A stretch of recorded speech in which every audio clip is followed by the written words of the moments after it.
This is the Ding Dong Gong Show.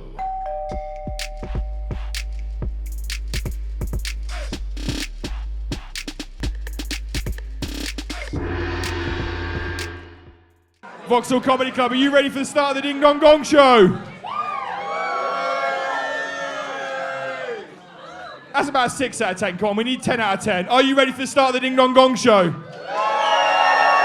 That's what we like. Please welcome to the stage your host, David Lewis.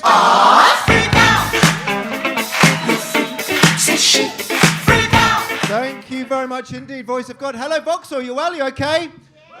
I see some of you on the front row don't want to answer. That's good. Fine, don't worry. We are here to celebrate some of the best people in comedy and some people who after tonight will probably never be doing comedy again. So let us all enjoy it. We are here for tonight's Gong Show. Give me a cheer if you've been to this Gong Show before. Some people give us a cheer. It's your first time ever. I like that. Most people, again, no enthusiasm from the front row and one couple coming up on MDMA at the same time. Good. So this is how, there you go, the man with no enthusiasm is clapping someone else taking drugs. All right, so let us not worry about that. I will explain the rules. I'm so sorry I was speaking at the same time as you at the comedy show I was hosting. What a prick I am. So let us not worry. I will explain the rules as we go along. We've got some of the comedians there. Give us a wave at the back, comedians. There they are. They've been preparing for tonight's show by repeatedly cutting themselves in the green room. I'm joking. We don't have a green room.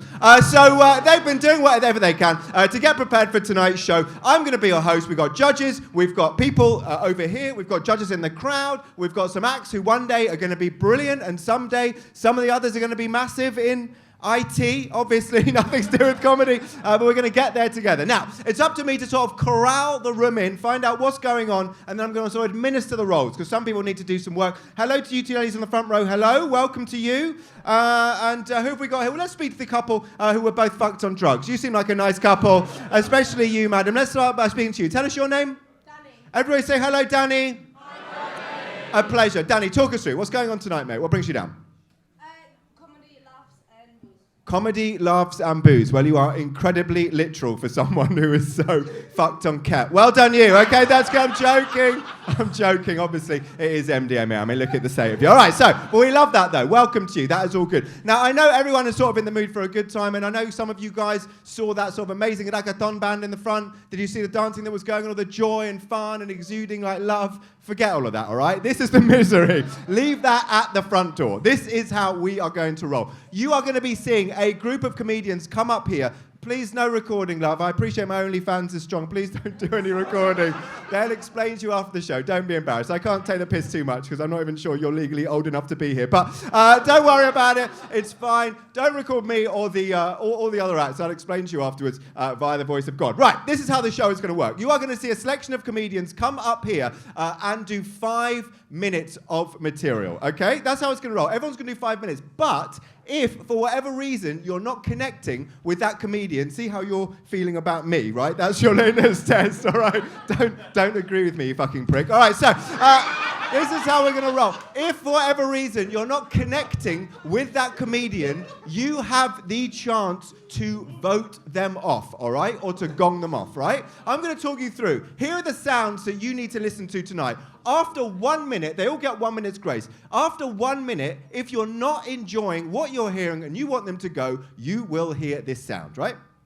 At that sound, we're going to have 4 judges in the audience. If 3 of them raise their dong in the air to get rid of them, that person will then be voted off. If you're enjoying it, just sit back, enjoy every second of it. They go through. Each person gets judged by us, and then the winner comes back. We decide who wins, and they get to play the big show, which is, well, maybe a weekend spot here, which is next door with 150 people on a semi-pro or pro show. That is a fucking good prize. If they get gonged off, you will hear this music. That's it. And what happens is at that point, they go outside, collect all the beer cans from like the party, put them into their pockets, go 200 meters up the road and jump in the Thames, okay? Don't worry about them. You're laughing a lot about suicide for a man on ecstasy. Well done. Okay, so that's fine. But don't worry about them, because their martyrdom will bring us all together as people. Some of them will be amazing, and you'll sit back and you'll piss yourselves, and they will get through and do the 5 minutes. And if they get through the 5 minutes, you will hear this music. That's good, right, boom. And then those people will come back at the end, and we will judge who the winner is. You will pick it up as you go along. Intellectually, it is a thing of beauty, very straightforward. I want to speak to just a couple of people, because I need to bring the fucking atmosphere of the room slightly up. Okay, you guys, I love you. Two most favourite people, and you're enjoying it and loving every second, only chemically. But I need everyone else to enjoy it in the same way socially. I'm sorry about the spitting. I got this weird cough, and I've totally lost my sense of smell and taste. I'm sure it's nothing, but it's fine. It's fine. It's fine. You can't get coronavirus twice. So, listen, this is how we're going to roll. Why don't we speak to you guys in the front row? You seem like a nice chap. Tell us your name, big man.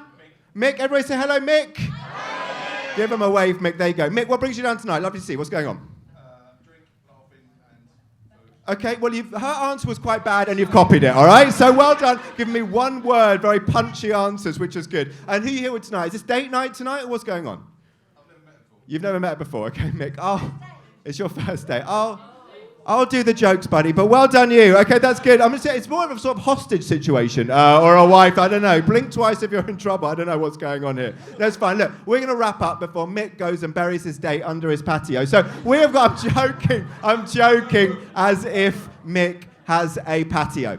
All right, so this is how we're going to roll. We are going to bring on a couple of our judges now, I think. Now would be a good time to bring them on if you don't mind. These guys are going to help us decide who to win. Ladies and gentlemen, please go up for your amazing judges tonight. Catherine Henson and Adam Green. Bravo!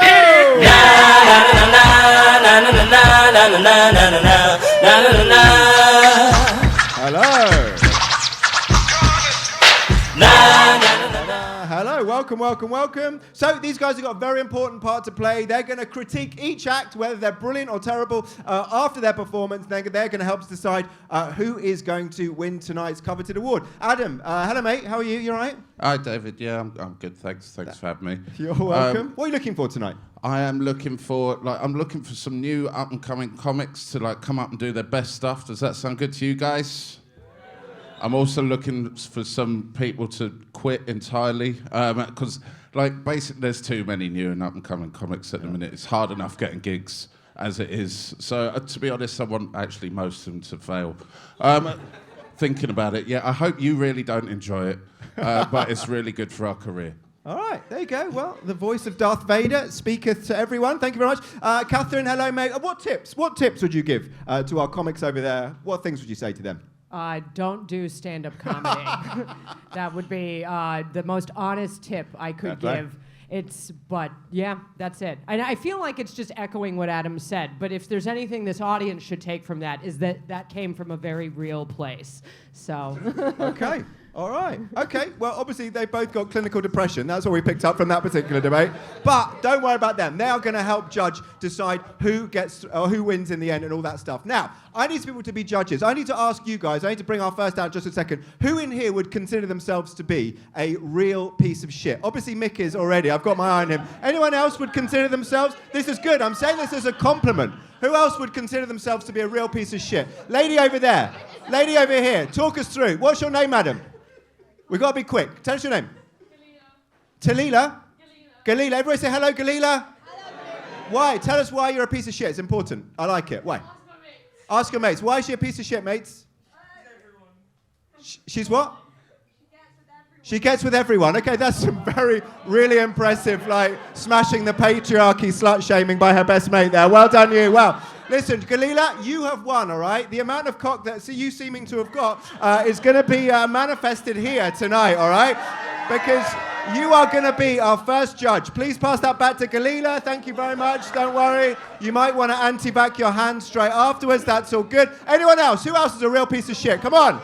Let's hear it. Tell us. Okay, you. Tell us. Mixed misses. Why? Why are you a piece of shit? Because you're always embarrassing. Okay, okay. So you're always embarrassing your kids. And she loves cock, said by a complete stranger. Okay. And that's your daughter. I think, do you know what? The Jeremy Kyle holding cell is next door, all right? If you want to go there, you can do that. Well, do you know what? I've got one for you. Tell us your name again, Mrs. Mick. Brandy. Mandy. Okay, thank you for being so very passive-aggressive. I like that. Okay, so listen, we've got one that's representative, I think, of your husband. This tiny one here is good. We're going to switch that one on. That's for you, Mandy, all right? Are you happy to do that? There you go. Oh, we actually styled that on Mick earlier today. All right, we've got 2 more. Come on, who over here is a piece of shit? Why? Why? You guys. One of you? You, sir. Why? Tell us. Yeah, why are you a piece of shit? You experiment on children. Okay, well... I didn't know we had like Dr. Mengele from the Holocaust here, but apparently I can say that if you do, I will sue. Okay, that's how it works. Okay, well, congratulations to you experimenting on children with love, you sick fuck. But here you go. Well, how do you experiment on children? You work for a neuroscience lab. Okay. Okay, it's slightly taking the edge off. You're speaking in a German accent, but let's not worry about that. let's not worry about that. It's all good. Are you from Germany? It's okay if you are. Okay, nice. All right, so there you go. It's about time they apologise. So don't worry, though. It's good. It's fine. Let's get over it. It was a long time ago. You're going to be our judge as well. Tell us your name, sir. Francis, it's an important job, my friend, all right? So this is good. And we got one more. One more. Come on, one more. Who's the last person? You may be, but we'll come back to you because we're just worried about you and your missus having some sort of fight leaving at the break. So it's all good when you start coming down. Yeah, one more. Over here, yes. You guys over here, madam, tell us your name. Eve, you seem nice, Eve. How was your weekend? You're very... Where are you... Okay, obviously you're Scottish. I can't understand a fucking word you're saying. So I'll take that as a yes, you would like to be a judge, okay? So you've won this one. And were you happy with that? Are you happy to be a judge? That's how it's going to roll. Give it up for your judges. Give it up. This is how we're going to roll. Your jobs are important, all right? These are important jobs that you've got. There is nothing worse than being at a comedy show when the act is boring and shit, people want them off, and they are not going. We need you guys to be proactive, all right? But the rest of you guys can help. If you are not enjoying an act, you can show your displeasure in doing it. What would you shout out if the person was shit and you want them off? Someone said die. I like that. You said something rude about your mum again, and someone else just said get them off. You can just say fuck off, get off. It's fine. You know what I mean? These people are used to failing, so don't worry about hurting their feelings. It is all good. They're stand-up comics. Now 4 acts. Let me just get everyone's names right. Francis, Evie, right? Galila, and who's the other person? And Wendy, Mandy, whatever fucking name is, all right? So, and the husband, weirdly, she met whilst looking after her in prison. So, let's not worry about it. If you are not enjoying it, you guys have to put your dongs in the air. So show me what you're going to do, and the voice of God will say this. 1 dong. Put it up. 2 dongs. 3 dongs. 4 dongs. And once you see... That's it. There you go. You may sing. And if... That's all you need to do. What I'm saying to you is I urge you on behalf of all of us, your job is important. Don't sit there and be nice as if you're going to go and dissect some 4-year-old kid, all right? Being all nice about it. We need these people off. We've got 12 or 13 people to get through. If they're not good, they go, all right? Are we happy with this? You understand the rules? We're not here to sort of enjoy being here, just us the judges. We're all right? We're here to fucking make dreams die. Okay, are we happy with that? I like the way Mandy is starting to unfasten and try and nick the battery already of her dildo. Say again? Yours doesn't light up. All right, well, that one doesn't work. Okay, well, that horror definitely puts the war into Ukraine into some sort of context, doesn't it? All right, so let's not worry. Let us all move on. We have got some acts to get through. I, for one, am pumped. These guys are going to get back to Clapham at 9 p.m., so let us hurry up with it. It's Inferno's fucking 50% off vodkas tonight. So these guys have got it all to get through. We need to make that shit happen, all right? That's good. And Mick's got this weird electronic tag on his leg that's going to go off at 9. And if he's not there, his carer/wife is going to fucking go to prison for him. Are you guys ready for a great night of comedy, ladies and gentlemen? I need you to show all your love for these people. Fucking go mad. You may love them, you may hate them. It's a mixed bag. We do not know. Adam, my friend, will you please choose the first act we're going to see tonight from the Jug of Doom. Ladies and gentlemen, judges, I do not want you to fuck around, if you please, on behalf of all of us. Yes. Do you want to read out who our first act is? Oh, actually. Okay. I'm not sure about that surname. Okay, I don't know. Jake Passia, I'm reading it as that. Ladies and gentlemen, give it up. Your first act of tonight's Gong Show. 1, 2, 3, 4. Get up, get on up, get up, get on up. Hey guys. So I'm an awkward person. Any other awkward people here tonight? Yeah, so I've had my fair share of really cringy interactions, you know, the stuff that really keeps you up at night. Stuff like waving to someone really enthusiastically, like at a funeral. But I'll tell you what you can't recover from though. Accidentally hugging someone as they're reaching for something. Whew. That definitely surprised the guy from British Gas. Oh, he won't be back for another meter reading. But I should probably also mention that there were 2 guys there from British Gas. And I don't know if any of you have ever been in that situation before, but there's a certain point you realize you're gonna have to hug the other guy as well. But I think one of my award-winning awkward encounters is probably calling my teacher mummy. One dong. Yeah, he didn't like that. See, well, I think my problem is flirting, right? Like, I honestly, I don't know how some 2 people dongs. can flirt like it's their 3 first time. dongs. Sorry, mate. Give it up for your first act, Jake Passia.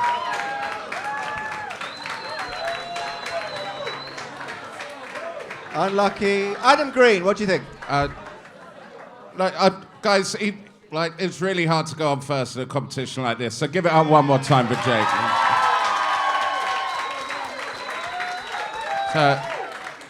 He didn't even know he was going on. He knew like about 10 seconds before he had to start talking, so that is quite tricky. I've thought he had some nice, well-written jokes, so kind of, you know, bit route one.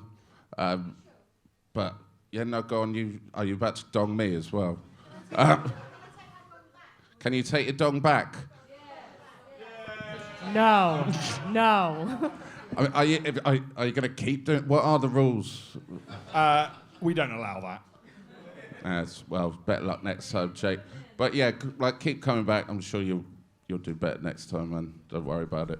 Thank you. Well Thank done. you, guys. Catherine. Did you actually call your male teacher mommy?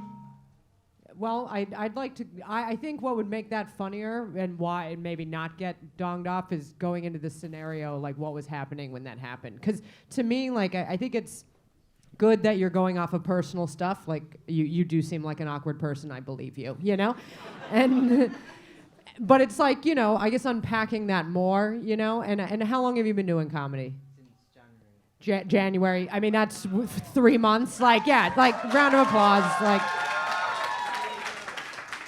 So all of that comes with time, and the fact that you're joking about stuff that really happened anyway is like a good step in the right direction. So just keep doing what you're doing, you know. And you had a lot of confidence. I thought it was probably definitely longer than January. So good for you. Yeah. All right. So you've been going since January. How many gigs have you done in that time, Jake? My 20-second gig. Well, just before you carry on, can I ask you to please just calm the fuck down, all right, Jake? Because your enthusiasm for your job is infectious. I mean, you are literally, like, Catherine has already got a gun. She's American. I don't want her to use it already, all right? So just calm yourself down a little bit. Look, you've been more enthusiastic. It's like you didn't even like your own jokes, it felt like. You weren't even sure. Own it. Just take the piss. I don't know what the fuck I'm saying half the time. That's because I've been doing fucking ket with these pricks in the toilet mostly. But if you want to do it, just go for it. Go hard, honestly. Because you've got to really give it some. Okay? I'm sensing what I'm saying is on deaf ears. But when you go back to your job impersonating a man at British Gas tomorrow, take that with you, all right? So listen, Jake, good on you, man. Thanks for starting tonight's show. Come back again. Do it again. Jake Passia. Come on. All right. While that music is playing, welcome on your first act from this particular list, Katie Kamola. Yes. So crazy right now. Hi guys, hope you've been having a good year. I've been having a great year. Managed to get some time off work, thank you. By getting fired. Apparently you're not meant to say to the baker at the bakery where you work, does it bother you that you're a baker? But not the breadwinner. So, I lost that job. I don't even want it anyway because it was in a Hackney bakery. You guys been to Hackney? Yes, it was in a Hackney bakery. Everyone who worked there was polyamorous. Do you guys know what polyamory is?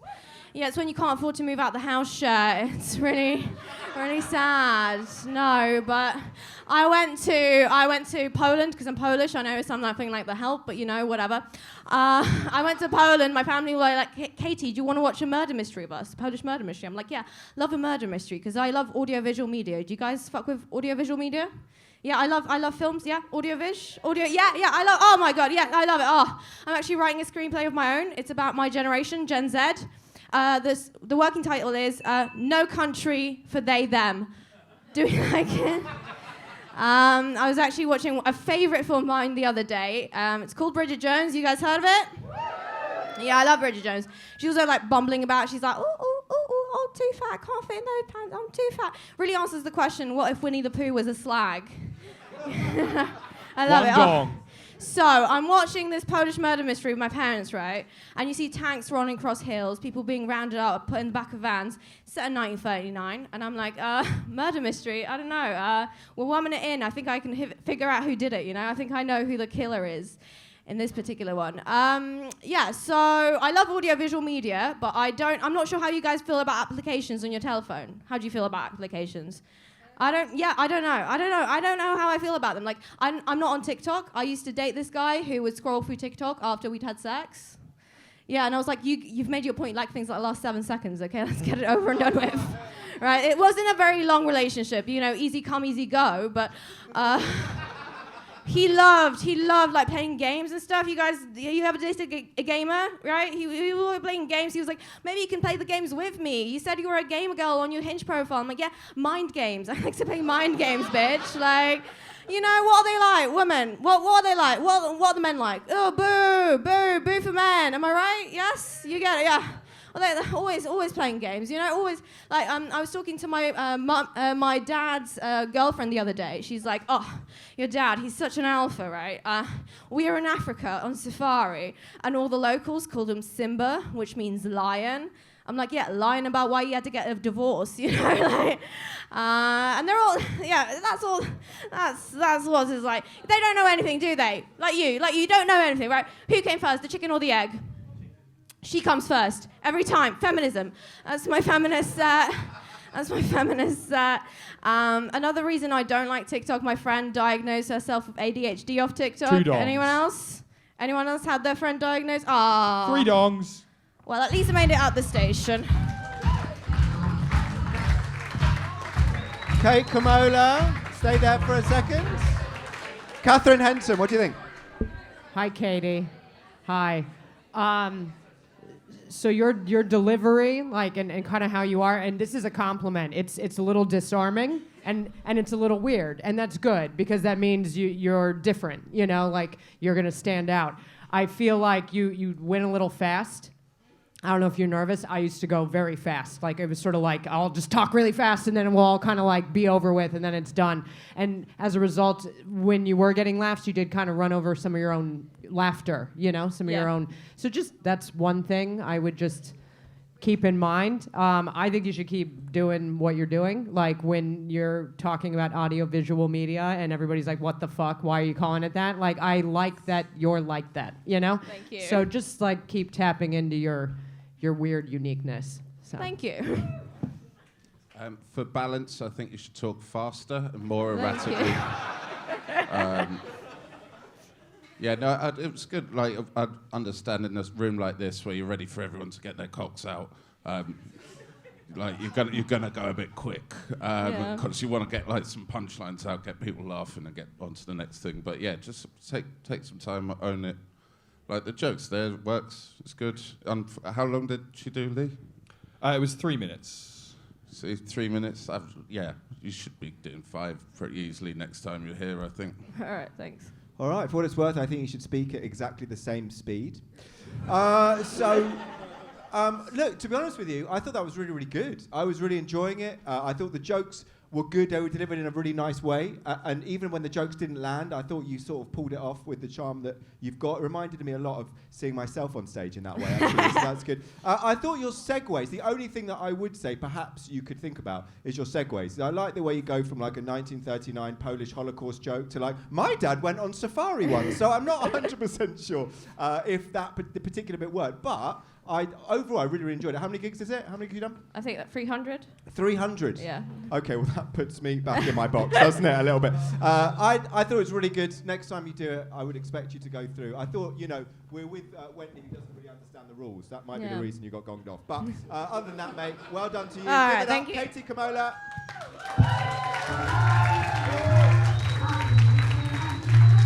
David, just quickly, for the dildo judge back there who has clearly got an alcohol problem, don't wave it in the air if you agree with what the comedian's saying, because I think you're trying to get rid of them.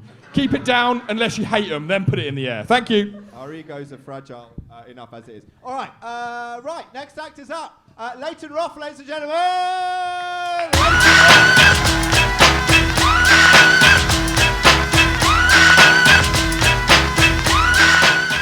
Thank you. Hello, guys. Thank you. Hello. So I'm Leighton. I have autism, but I don't. Thank you, but I don't want to call myself an autistic performer.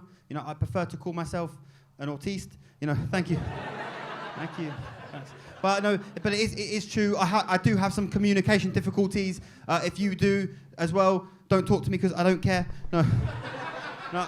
I'm just kidding. I do care, but I don't know how to show it. So I'll move on. So I want to talk about chicken now because I like chicken.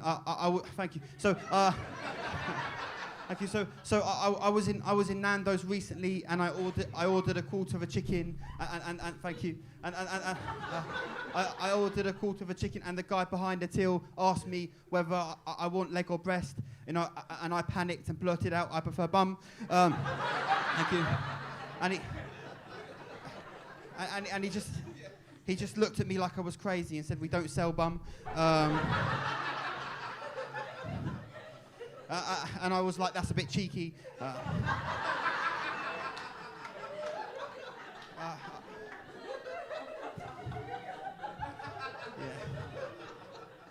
I was like, "That's a bit cheeky," pun intended, and he didn't laugh. So at that point, I realised maybe Nando's wasn't the best place to try out new material. But you live and learn. So I'm gonna move on. So I was in a chicken shop recently, and you probably think, why so much chicken material? But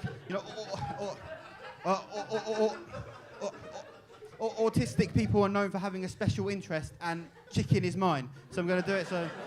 Yeah, it's not the smartest one in the world, but here's what it is. I was in a chicken shop. I don't know if you guys, any people, give me a cheer for any people who like chicken. Give me a cheer. Good, thank you. Nice one. So this should be relatable. So I go to chicken shops a lot after gigs. We know comedians, we don't get much time to eat, so we eat when we do. And I was in this chicken shop. I love wings, but you'll probably agree that sort of the wings in the chicken shops, that they're not really wings. They're more like legs. Like fat legs. Like wings are supposed to be thin and crispy. These are like fat and juicy.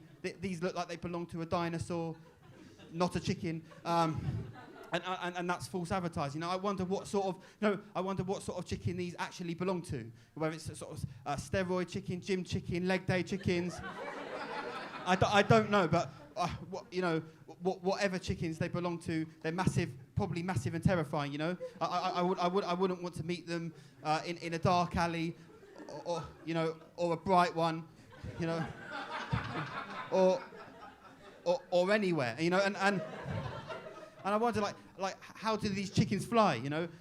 How do these chickens fly? They can't fly. They must just drop, or run, or roll, or hop. I don't know. I don't care. All I know is I eat them. They're yummy, but they're not wings. They're legs. Chicken legs. Nice one.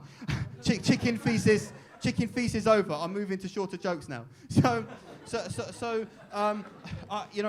I've had a lot of jobs in my time. I used to work in a restaurant, chicken restaurant. No, I'm just joking. Thank you. I used to work as a car park operative, aka trolley pusher in a supermarket. I used to find all sorts of things in the shopping trolleys. Once I found a trolley and it contained a cucumber wrapped in plastic and a packet of condoms. Yeah, and I thought to myself that's a wasteful combination. they don't need both. You know, the cucumber already has its own protection. Thank you. But one more anecdote about my time on the trolleys. I had this sort of nasty boss, as a lot of people do, and one Sunday evening like this, I was sort of bent over pushing trolleys in the rain, and my boss comes up to me and says, "Can I ask you a question?" I said, "Yeah, go on." He said, "How many idiots does it take to push a trolley?" I said, "I don't know." He said, "Just one, and you're the idiot." And I said, "Thank you very much." And it turns out he was right. It did take one idiot to push a trolley straight into his car, and you know, and I was proud to be that idiot. But I do wish though, you know, I disabled the security cameras first though, because you know, because then I wouldn't have got into trouble. But then, and that would have made me feel more comfortable, you know, to know that there was sort of 2 disabled things in the car park, you know. You know, me and the cameras. But another job I used to have, I don't know, give me if anyone's ever worked in a restaurant as a kitchen porter or something. Okay, well I did. I don't know, there was no one. Even in a restaurant, if you worked in a restaurant. Okay, a bit of relatability. So you know, I used to work as a kitchen porter, and you know, the amount of dishes I had to wash was crazy. It was nuts. KP nuts. Yes.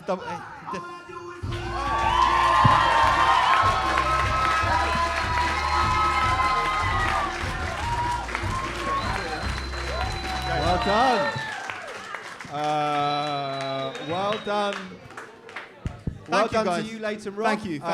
You're the first person who got through. I don't really know where to begin. There was so much material in there, so much chicken-related material. Yeah. How long have you been going for? Tell us a little bit about yourself. So I've been going on and off for like 6 years. I've done like over 500 gigs. Okay. You know, I take a few breaks every now and then to give other comics a chance. No, I'm joking. I take a few jokes because of my mental health and stuff. But this is what I really want to do. I really want to get back in this club and improve in comedy. Life's too short to not do what you want to do.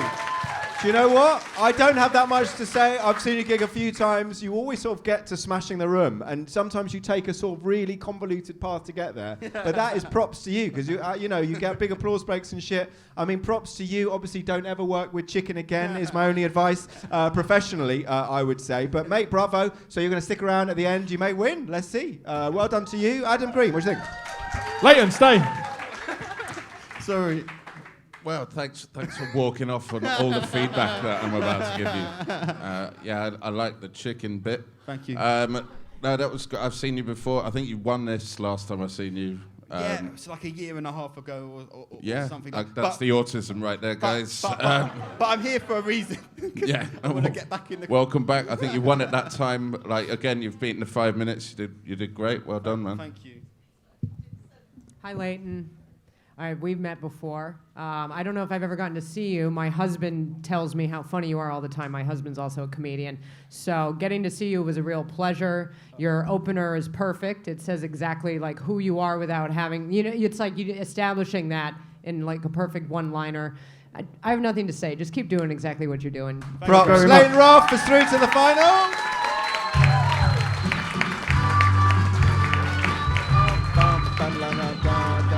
Okay, we're halfway through. Let's bring on Donata Stanienko!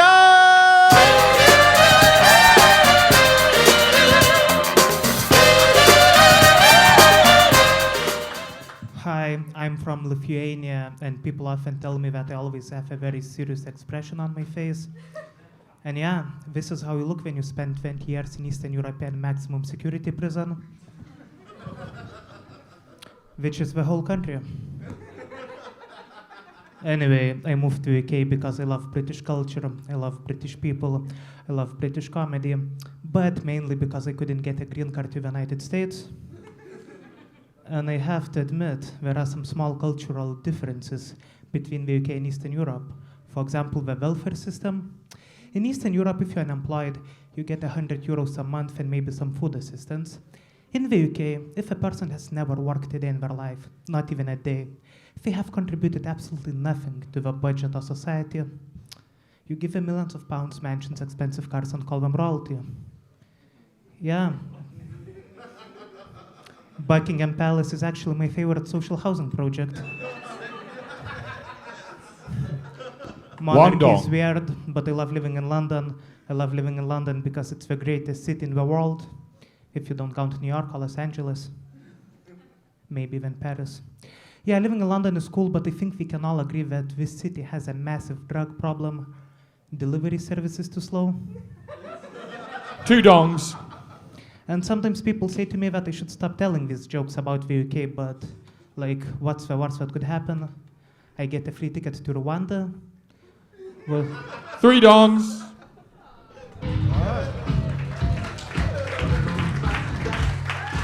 Thank you.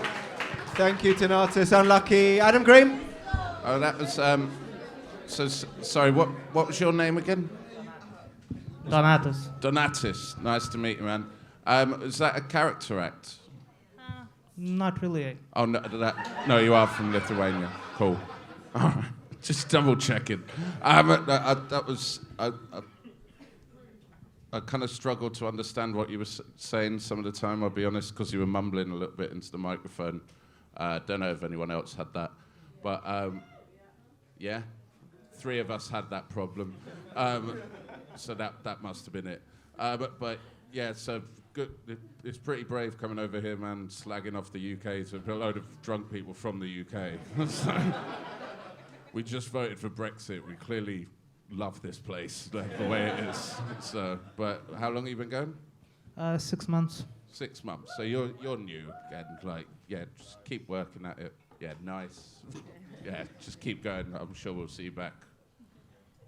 Yeah, I think if you want to make jokes like that, which I think if you want to, you should, but you have to ingratiate yourself to the audience in some way first, and your vibe is scary. Like, do you know what I mean? Like, and that's cool, man. I mean, but, you know, the jokes have to match it. Like, what you're going to say to, you know, people has to be funnier than, I guess, I mean, it has to be funnier than what you were saying. Do you know what I mean? Like, what you said about the royal family wasn't wrong, but not funny. You know what I mean? So that's why nobody liked it. So I think it's just something that with time, you'll, like, grow into either your writing or your stage presence or whatever. So just keep going. Yeah. No, look, dude, I mean, do you know what? I mean, first of all, you know, this is, seeing someone from Lithuania and Poland already, this is not the Brexit Mick voted for.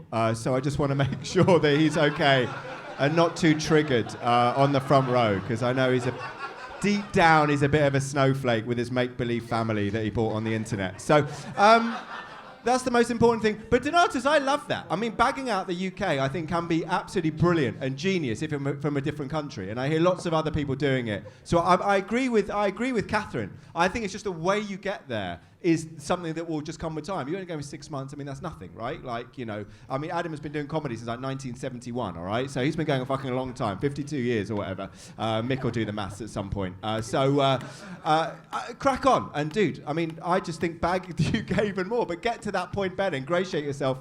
And dude, you'll be fine, all right? Thanks. All right, you're welcome. All right, Donatus, Danienka. Nigel 2 is your next up. Nigel 2, you're up. Start the clapping. It's big pimpin', baby. Oh, thank you so much. Whether you're doing stand-up comedy for your first time or your 100th time, it's always nerve-wracking. So I always try and ingratiate myself to the audience by telling them a fact about myself. So here it is. I'm allergic to cats, but very non-confrontational. So when my roommate brought home a little kitten, I asked my dad what to do on Skype. And he said, Nigel, having a pet is a lot like having a child. If you don't like it, you can just abandon it.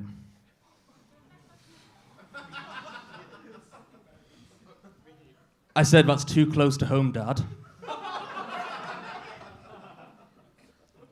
And he looked me in the eyes and said, not my home.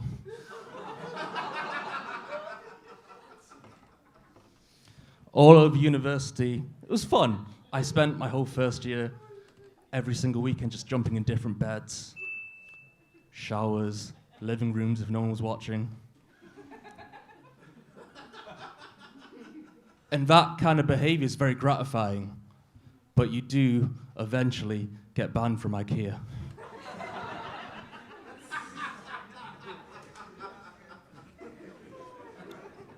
I'm from Manchester. I find it hard to make friends in London. I went to this book club for like 4 weeks, right? We're reading the same book, just praising the author, saying how good the author was. And on the 5th week, I just ran out. And that's when the organizer caught up to me in the parking lot and said, Nigel, I just want to clarify, this is a Bible study.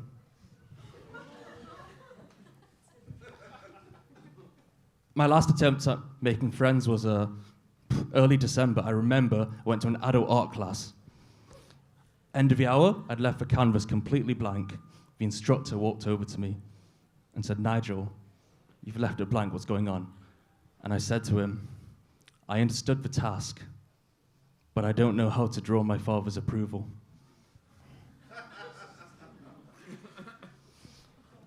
The only time I got approval, well, a lot of approval was in high school. I was really, really good at religious studies. I remember in year 10, I did this project, this encyclopedia of Sikhism, called it Turban Dictionary.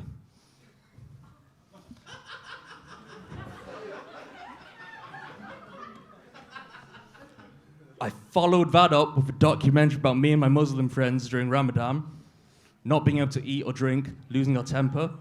It's called The Fast and the Furious. You're keeping me alive tonight, sir. Thank you so much.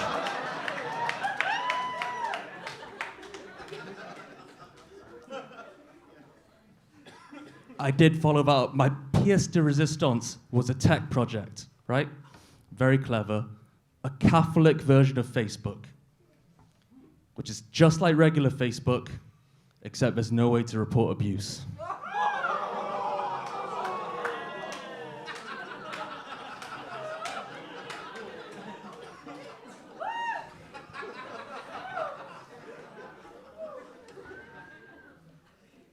I've been dating for a while now. I've dated pre-Me Too, I've dated post-Me Too. Post-Me Too is weird, everyone has these exciting ideas One for dong. dates.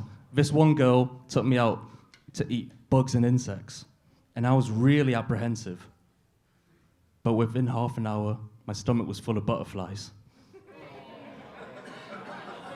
2 dongs.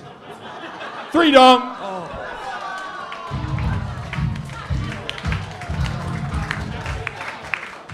Nigel,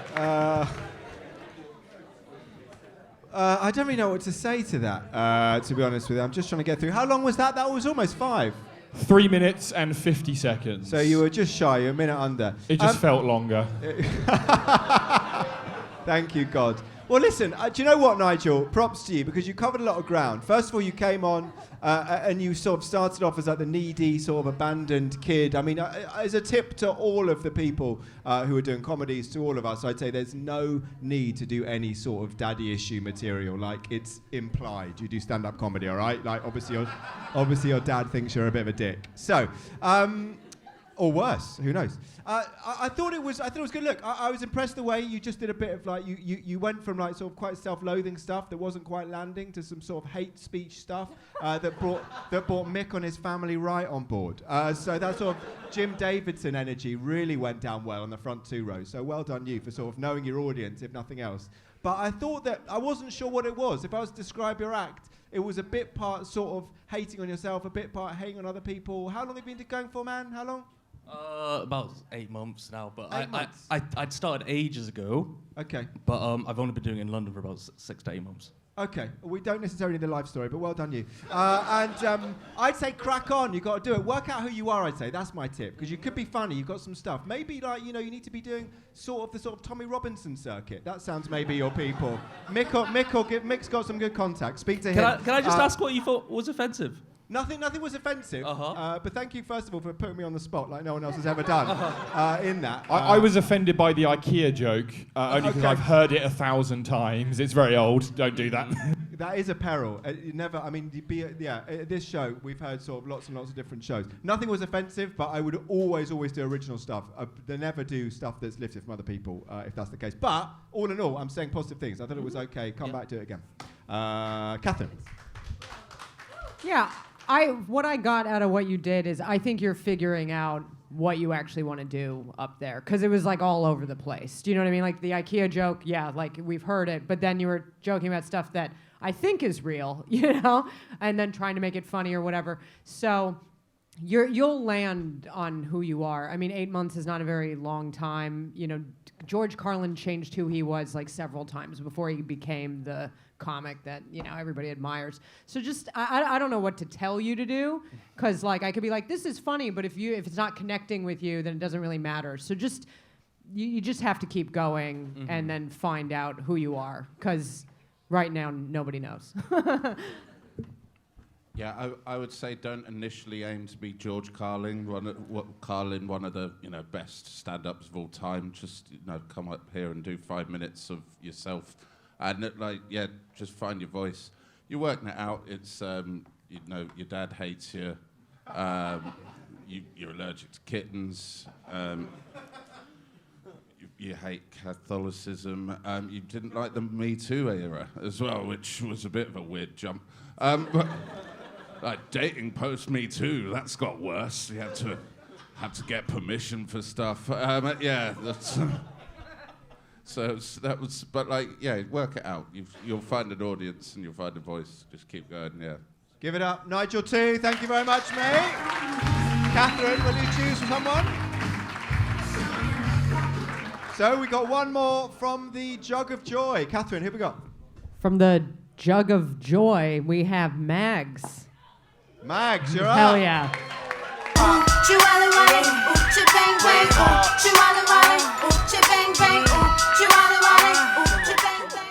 You look lovely. Actually, that's a lie. I've got cataracts. I've got no idea how you look. So it's good to be here. And I'm glad nobody fisted me when I came up. That's my biggest fear, that I'm going to get fisted. Seriously, fist bumped. It's okay.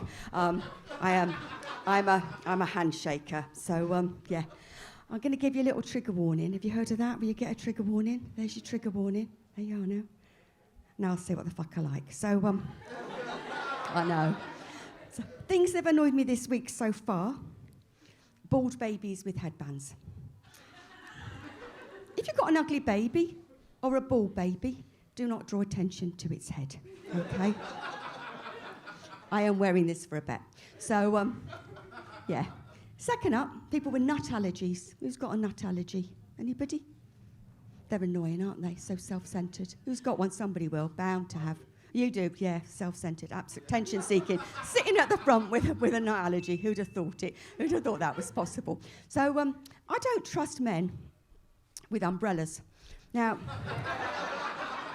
I see a man with an umbrella, I don't trust him. It's not sexual, okay? It doesn't matter about the size of the umbrella, it doesn't matter how long or big it is. My therapist says it might be sexual, but it's nothing. There's nothing sexual about this at all, okay? So it doesn't matter if it's fully erect or down or whatever.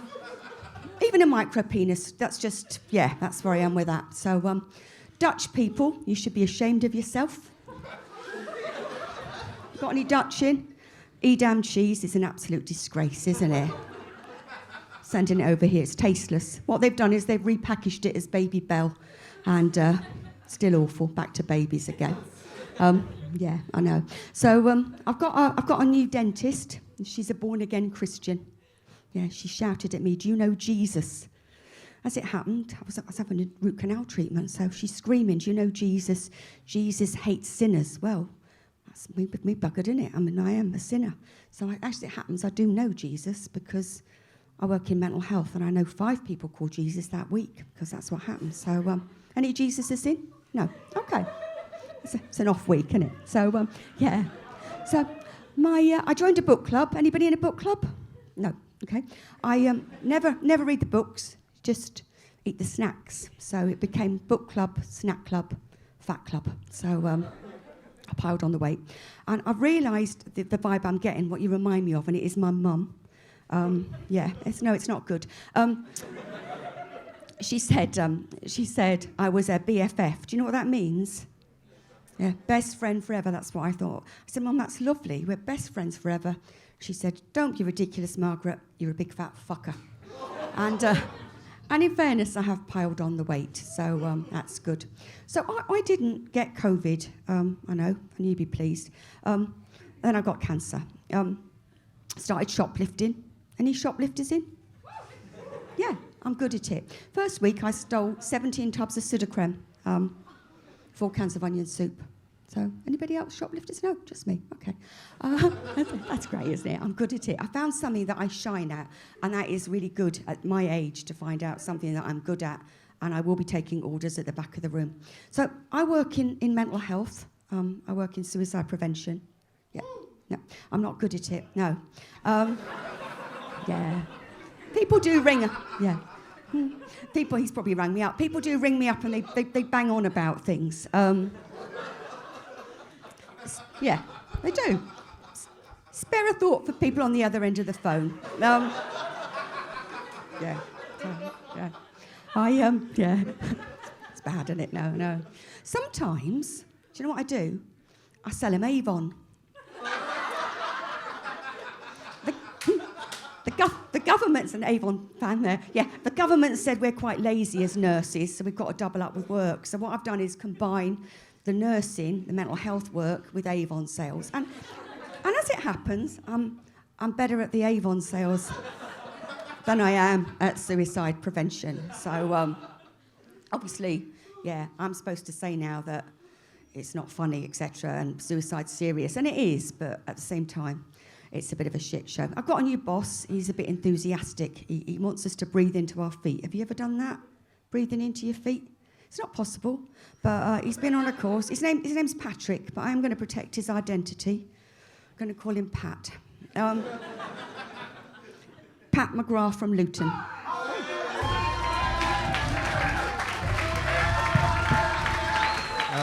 Mags.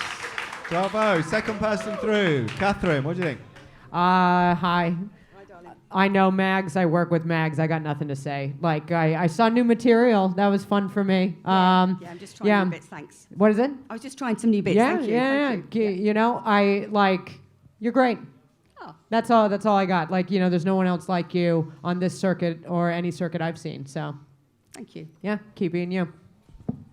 Yeah, well, I can only really echo that. Big fan of Mags. Isn't Mags great? Yeah. Everyone loves Mags. Yeah, even came up and actually completed the 5 minutes with new material as well, so that's always a bit harder. Yeah. Wouldn't recommend people do that, but you've done it. Thank you. Well done. Thank you very much. Well done. I think I played here with you on a weekend, right? So you played Vauxhall before. I just wanted to try some new bits, you see. You wanted to try some new bits, and you're hoping also to win. But I like that sort of. I don't expect to win. I just wanted to have a bash. That's good. Feel free to walk all over my punchlines. Thank you. Sorry. So no, it's fine. Don't worry. Mags, I would echo these. So I've seen you before, and when you did your spot here, I think it was on this stage in this particular room, was really, really funny.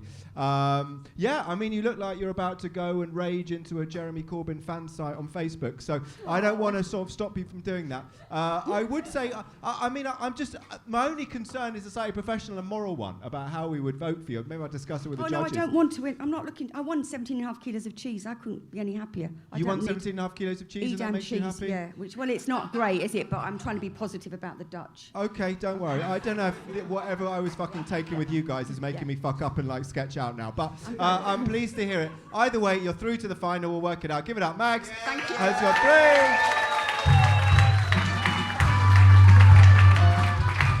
We've only got 2 more people left in this half. Please welcome on Gil Hooley.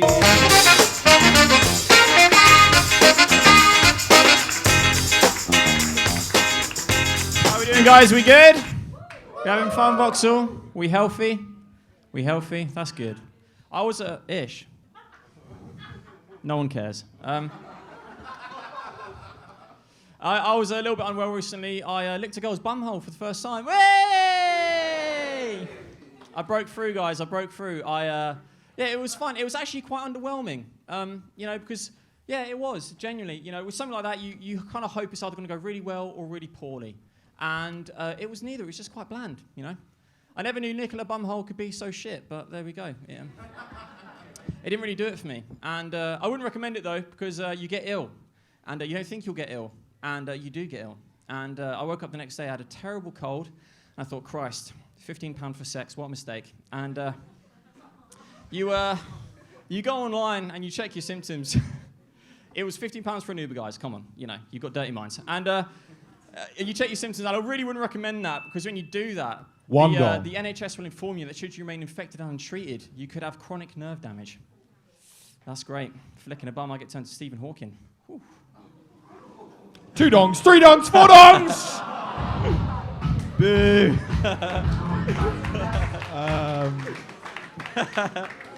I'm just getting my thoughts together.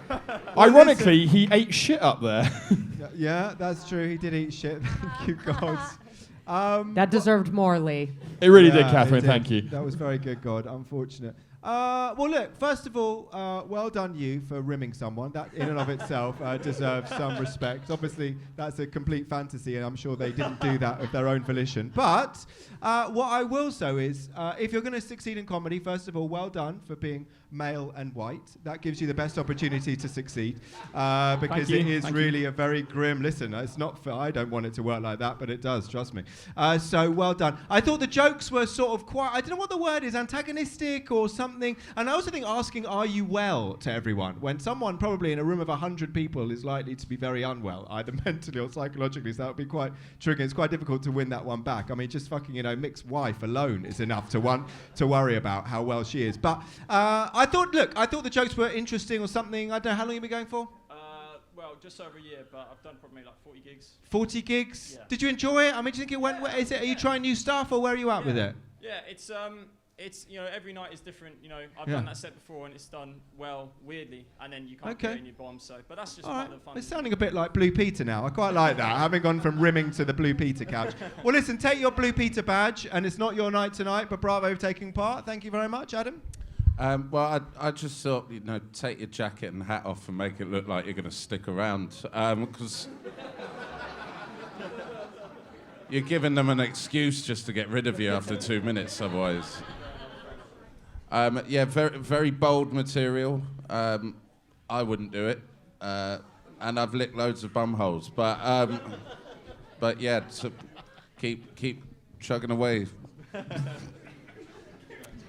I feel like opening with like bumhole licking. I think you don't know what you want to do up there yet. Like, I know it feels edgy or whatever, but it's sort of... I used to open with saying I've shit my pants twice in my adult life. That was the first thing I said to an audience. And then a year and a half in, I was like, I shouldn't fucking say this at all.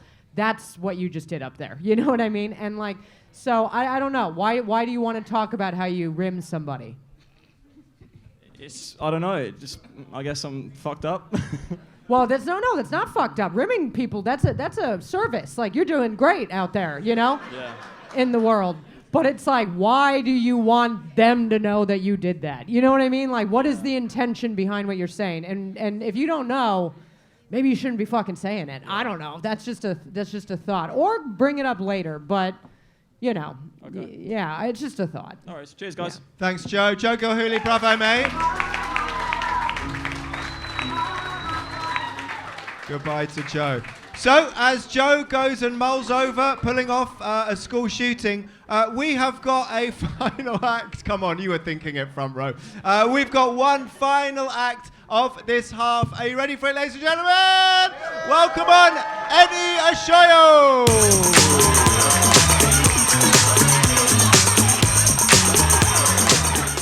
All right, thank you. How you guys doing? You guys believe in yourself? Nice. Well, you guys should believe in yourself more. I feel like I present as like a strong, confident black man until you hear me speak, and then you're like, that was the wish from the monkey's paw. Like, give him broad shoulders, but like, give him a lisp as well. Like, fucking keep him humble. Like, yeah, you can grow a nice beard, but like, it'll never connect. And like, I feel like I'm clean. I wash myself, I'm hygienic, but like, I've got a lazy attitude, because like, I do my skincare routine, but if I really cared about my skincare routine, I'd wash my pillowcases more. Yeah, you get it. Because like, there's so much dirt on your pillowcases, but my skincare routine stops at having to do like another chore. Because if I wash my pillowcases, then I'm gonna have to wash my duvet. Then if I wash my duvet, I might as well wash my bed sheets. Then if I wash my bed sheets, I'm gonna have to put new bed sheets on. And I don't wanna fucking do that, okay? Like, I want to fucking do that. I'd rather have a bumpy face than wash my sheets more than once a week. Yeah. And by that I mean like more than once a month. And obviously I mean like whenever I spill food on it. Yeah? And I mean like wet food. Like I can have grains of rice on there, you know. I'm black. I hope that comes across. I'm bisexual as well. I hope that comes across. And I'm also a gamer. So I'm what's known in the comedy industry as a triple threat, baby. I came out very recently as well, so I've only recently stepped into like the LGBTQ scene, and it's been so refreshing, especially coming from like the black community with all the rampant homophobia. It's been so nice stepping into the queer community with all the rampant racism. And I get to just dance between the middle, because I live in a fantasy world where black queers don't exist, and it's called Will and Grace. I feel like homophobia in the black community is like, it's a weirdly nuanced thing that's not talked about a lot. Because like, I don't know if you've heard this stereotype about Jamaicans, but like, Jamaican men don't eat pussy because they think that shit's gay. Like, this is a real thing. This is a stereotype about Jamaicans. They don't eat pussy because they think that shit's gay. These straight men won't lick a vagina for fear of being perceived as gay. And it blows my mind, like, how you're gonna let homophobia get away with a good time, especially as a Nigerian, and see, like, we don't eat pussy.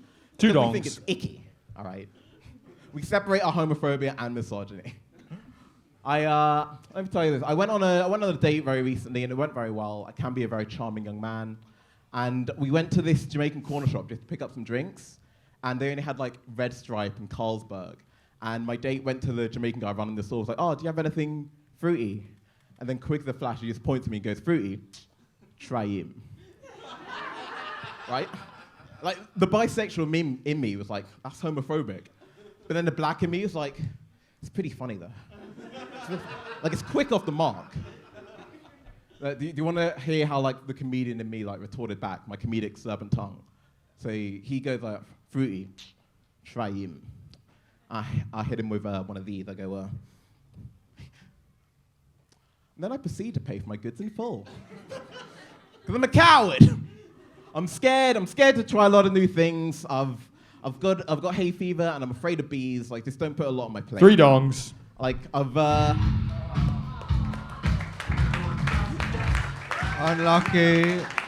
Unlucky, Annie. Our final act of the half.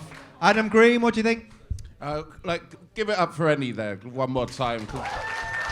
Like, so we could see the energy's waning. That's why the break's coming up. So he's had to come up and deal with that. So like, fair play to you, man. Oh, thank you. That makes me feel a lot better. Like, writing-wise, I think you got some good ideas. And need to get to the punchlines a bit quicker, I would say, because this being a competition as well. First 2 minutes, there wasn't many laughs. Yeah, that's true. So get those laughs in, so people then relax and trust you, and then you can have a bit more fun with it. But like, yeah, I like how you pointed out you had a lisp, just because like some people were like, oh, that's what that is. Cool. That put everyone at ease. He does know he has one. And then, well aware, don't worry. Yeah, and then you pointed out you were black as well, so because like he hadn't mentioned it up until that stage, so I was getting worried, didn't know. My favourite thing was when the guy who was holding the dildo over there, I think he tried to dong in for the previous joke, but he put it in the air just as he said, I'm black, and he made himself look like a huge racist. I mean, I was praying it was going to come up when I said I'm bisexual, and then he's like, I'm going to put my silicone dick in the air. That's when the 2-ender one went up. Yeah, no. How long you been going? Like 2-3 years. Yeah. Oh, cool. Man, that's young. Yeah, you came on with a lot of confidence, a lot of energy. Liked it. Keep going, man. Thank you. I agree with what Adam said. I think you just gotta kind of like trim the fat of your jokes. I like the end of the skincare thing. I think it's funny. Only cleaning up after wet food. I've been there. I know that life. Yeah. And I think what kept you up there for so long is you're really likable. Like, people like watching you. You have personality. It came out. You're fun to watch. You're nice to listen to. So I think it's just kind of getting to punchlines faster. And I like your honesty. I think you're joking about things that are probably sometimes painful in your life, and a lot of good jokes are going to come out of that. So thanks very much. Yeah. Dude, totally. And my first word, the thing, I thought you were more likable than you were funny. And that sounds like a strange thing to say, but I think if you can get the hard bit is being likable in some ways, but you've got a really natural charm. But the jokes, I just don't think weren't cut enough. And especially at the top, I thought the best stuff, the most powerful stuff, was the bit you were dancing between the two communities, being rejected. That's comedy gold. Like, that's something to work with. Obviously, you know, your life is clearly going to be fucked up by that, and you'll be a complete wreck emotionally. But don't let that get in your way. All right. So it's good. I mean, I don't know what to say to you, dude. I mean, I enjoyed it. It was one of my favourites. I'm surprised you got gonged off, but that goes to show the judges don't know anything. But well done, you, mate. Thank you. Give it up. Your final act. Any Oshoa. Okay. We are. Give it up for all your fucking amazing acts the first half, man.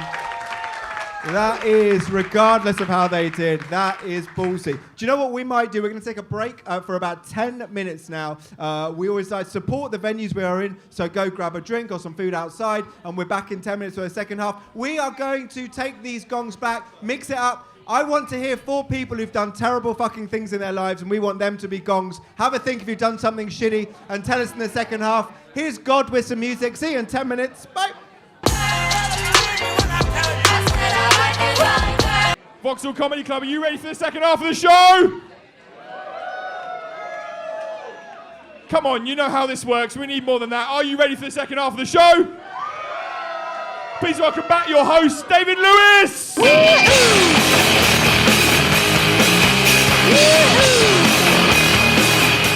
Woohoo, indeed. Hello, Vauxhall. You well? You all right? Some people are. We are getting there. Right, we have got a second half to get through. What a first half it has been. Just so you know, 3 of the people who did get voted off, I've just found out, have joined Al-Qaeda. So let that be on your head bit. That has again triggered Mick. Everything fucking does. All right, so let's not worry about it. Let me give you the lay of the land. I know some people missed some of the first half. We've got Mick here, who's brought his entire 3rd family here this evening, ladies and gentlemen. The other 2 are somewhere out in the regions, waiting to be let out of their dungeon. But the others are here, Wendy or Mandy or whatever her name is, and the 2 kids, and then, I don't know, some other people who are acting. You're also kids as well. Kids either side. You've done well. All right, lovely. Who are the kids? The 2 ladies? This chap is a kid, and then you as well, daughter and son. What's the occasion, Mick? Tell us. It's your birthday. Tell us your name, madam. Everybody say happy birthday, Molly. Happy birthday, Molly. And what's your name? Ed, it's your birthday too, Ed. It was your birthday. Well done. It was everyone else's birthday too. Well done. All right, well, listen, Ed, you've given us nothing. Well, you've been a really enthusiastic member, and by enthusiastic, I mean you've had your legs crossed, arms crossed, and eyes closed throughout the entire show. So this is a way of trying to impress your parents-in-law. Apart from never voting Remain again, I would say maybe show. But sorry, I'm only saying it, Mick, because it's true. So you need to jump on board, all right? Are you pumped for the second half, Ed? How long have you and Molly been together? Too long. Okay, there you go. 4 years. 4 years! I like it. Are you engaged after 4 years? No, you're not. No, you're finger free. Please don't take this the wrong way, Ed, but you are a real fucking piece of shit, aren't you? So we will find out more about you over the course of the show. You've been a great front row. Mick has been fantastic as the patriarch. The sort of Mick, he's a patriarch, but also at weekends he's a Mick Lynch lookalike, which is very nice, which is particularly hilarious because he absolutely hates trade unions. But more of that another time. So what about you guys, the Clapham ladies? Give it up for them. It's all good. I like that. I don't want to take the piss too much because at least 2 of their parents are going to be barristers, let's be honest. So I don't want to get in too much trouble. Tell us your name, lady in the middle. Ellie, you're the last person I'm going to speak to. Let's make it a good one. What brings the 3 of you down? What's the occasion? You've come for a drinks and night out. Whereabouts are you living in London, Ellie? In Bromley, in Kent. Okay. Absolute banter. All right, so listen, there's our friend Ellie. You know how to keep an MC's conversation going, don't you? You and Ed. All right. Now, what we've got is we have got 4 judges we need to appoint, right? I asked you before because I thought the guys in the first half were good. I thought you, Wendy/Mandy, were particularly good in lifting up Mick's, the impression of Mick's micro penis every time you didn't like an act or you were disagreeing with your husband about something. So we need 4 new judges to come on and do the job of them. But I asked you before, has anyone done anything particularly shitty? Because we want people who are real pieces of shit. Obviously, Ed, that puts you in the driving seat so far because you're not getting married to the lady you've been together for 4 years. You've been, okay, Holly, it's Holly's birthday. Molly, and where have you been stealing from today? You were stealing in the restaurant you've just been to. Obviously, that's Nando's. Well done, you. And what did you steal from there? Okay, while you're doing that, I'm going to give you a judge, only because this place is open until 2 a.m. So, okay, do you know what? What did you steal? Let's see, let me hold it up. I won't break it, I promise you. This is what she stole for her birthday, all right? I mean... Fucking hell. I'd probably be doing you the favour if I did break it. Well done. Look after it. That costs about 4 pence on eBay, okay? So make sure you don't do that. Would you like to hold something that to make you a judge? There you go. So you can hold one of those judge things. Anyone else? Who's been a real piece of shit? Come on, we've got to do this. You, madam, tell us your name. Chloe, what have you done this bad, Chloe? Your mum caught you doing drugs at your last birthday party. This is a real fucking honest confession, isn't it? I like that. I like that. So this woman, I like the way just, and you're there too. I like. Well, I can see where you got the drugs from. I like that. There you go. I'm joking. From the parents. Listen, I love the fact. I love the sort of the discrepancy between the two answers. This lady stole a bottle that nobody wanted, and this woman's jacking up smack in her mum's front room on her 15th birthday. That's good. What drugs did she find you taking? It's not to be named. Okay, well, I think you put us in a very difficult legal position, especially with the 3 front row who should be reporting it now to their dads, because that's going to be a case they might be able to take on. But don't worry about that. Congratulations, your disgusting habit has won you the accolade of being a judge for the second half, which is good. And good on you, Mum, for providing all of that fucking heroin to your daughter. You did very well. You make us proud. Well done. Chloe, right? Is it Chloe? Okay, welcome to you, Mum and Dad. We need a 3rd horrible bastard, you, madam. Tell us your name. Liana. Liana, what have you done this bad? You're American. Well done to you. Perfect. All right. Good. You know what? Good. You're funnier than me. Well done. Just a reminder, it's not an AR-15 assault rifle, okay? Just calm down. It's just a gong, all right? Don't get carried away. There's no fucking Second Amendment shit here. So let's all get doing that. Liana, how long have you been living in the UK for, mate? 2 years. Do you like it? Yeah, you're not sure. Well, listen, with Mick here from immigration, I'm not sure he'll be lasting the whole night. So let us see. Welcome to you. One final bastard. You, madam, at the back. Tell us your name. Michaela, what have you done this bad? Before you answer, you're up against the lady who's been stealing in front of all of her family, the smack addict who is sharing the same needles as her mum with love, and a woman here from, I don't know where it's from, Detroit or some made-up place like that who's here illegally, which we love. Talk us through. What have you done? You flirted with your manager, but he's married. Okay, it's getting better. Did you fuck him? No, you're not a judge then, I'm afraid. Come back next time, mate. I want to see those kids in care before you even get fucking looking, okay? So nothing, just flirting with her. We all flirted with someone, fucking hell. I've flirted with this dildo, doesn't mean I did anything with it, so let's all crack on. All right, no for you. Yes, sir, in the middle. What's your name, sir? Jacob. What have you done this bad, Jacob? Okay, I like that. Now, Michaela, maybe you should fuck this guy, and then you can get on board. So a guy who's, so you're engaged and you sacked off your other half, what happened? Okay, well done. Well, you've got some real big dick energy for someone who's such a total prick. I like that. So why did you say, are you from New Zealand? You're supposed to get married over there and you moved over here? So you broke it off?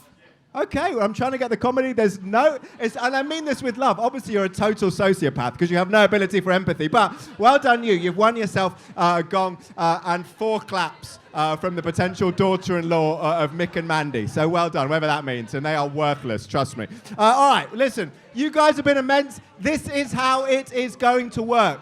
The judges in the first half did not fuck around. Even our friend Francis over here, who's been fucking taking so much Xanax and Largactol, who's been taking out of toddlers and putting it into his own body. That's a brilliant callback to a joke in the first half, but don't worry, you're too fucked on the front row to realise. But even he was enthusiastic about getting people he didn't like off.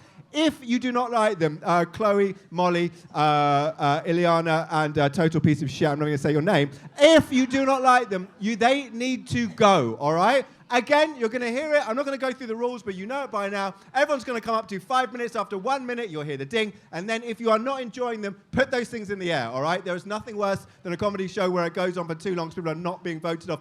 If you're not enjoying it, feel free. Have one more go. What will you do if you're fucking hating them and they're not putting those gongs up?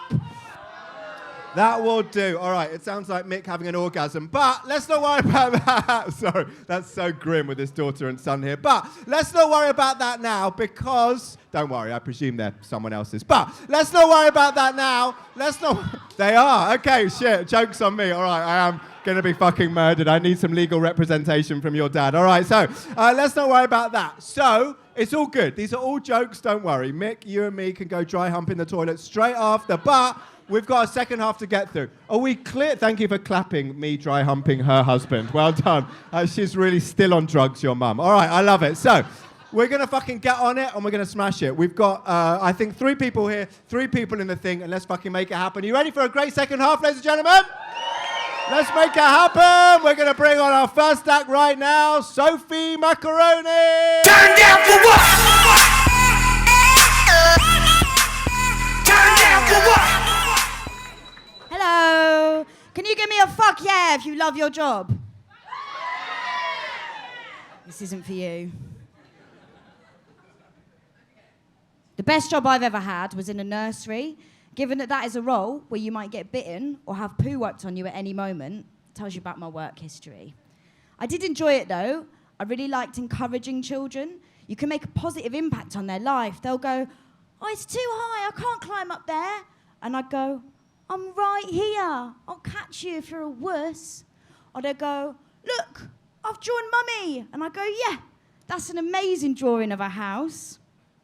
If you see a kid giving up on something too quickly, you know they're probably capable of it. You've got to say to them, now, it's that big word we talked about, persevering. You're going to have another go, try your best, and if it's just too hard, then I will help you. Hey, you persevered. You rolled that cigarette all by yourself. Well done. There's a lot of things that cost money these days that morally shouldn't. From water to tampons to my mate Ryan's rap career. If you've been to the train stations, you'll know the demeaning fuckery of having One to dong. pay £5 just to do a piss. 2 dongs. 3 dongs.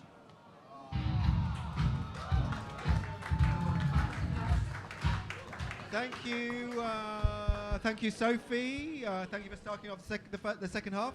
Adam. Give it up for Sophie. She's opening again after the first half.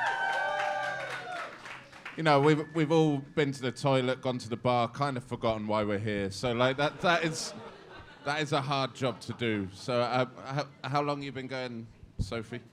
10th gig. It's a 10th gig, guys. Come on. Yeah. Like, which other gigs you been doing? Mostly ones to like 8 miserable comedians. 8 miserable comedians. Yeah, well, those 8 miserable comedians will at least let you do 5 minutes. So they might be... like the jokes about work, I feel like there's a lot of you in them. Just get the punchlines a bit stronger. And yeah, just keep going. You're 10 gigs in. Just keep at it. Yeah, I mean, you've done 10 gigs. It sounded more like a monologue than like joke telling, you know, because I feel like whatever you've written, you've memorized it, and now you're just trying to remember it to say it. You know, that's going to leave eventually. I would say, you know, you can just come up there and try to be yourself, like for, you know, like whatever you think is funny. I mean, you got nothing to lose at this point, you know? You haven't invested enough time for this to matter. Do whatever, you know? You don't even need to remember something. You don't even go up having written anything. I feel like I'm on LSD with all the voices in the back, right? Is it? But, can you shut the fuck up?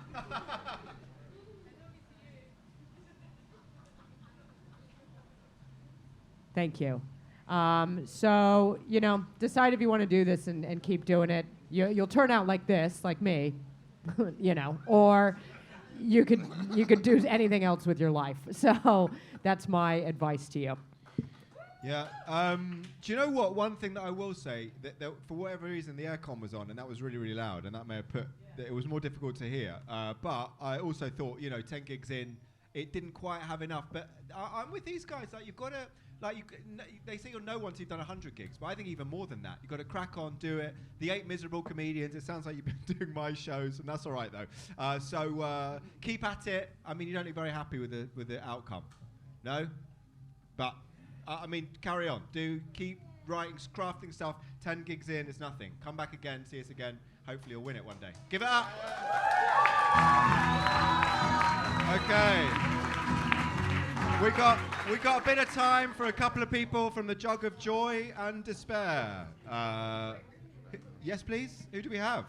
Please welcome to the stage, Juju.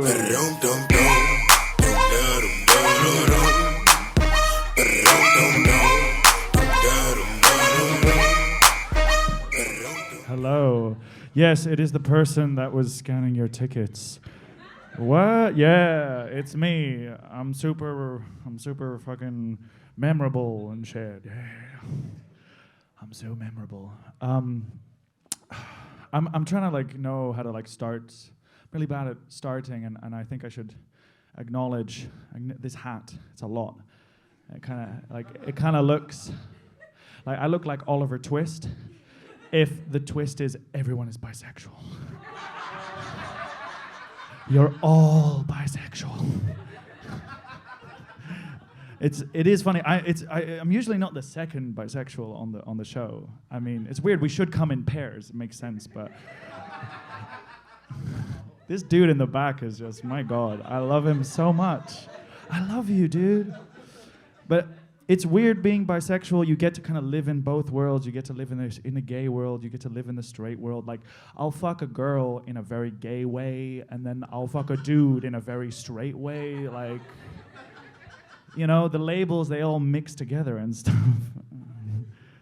Yeah. For sure, for real. But I think that, people think that you can only, masturbate in a sexual way, which is not true at all. You can masturbate in an emotional way. Does that make sense?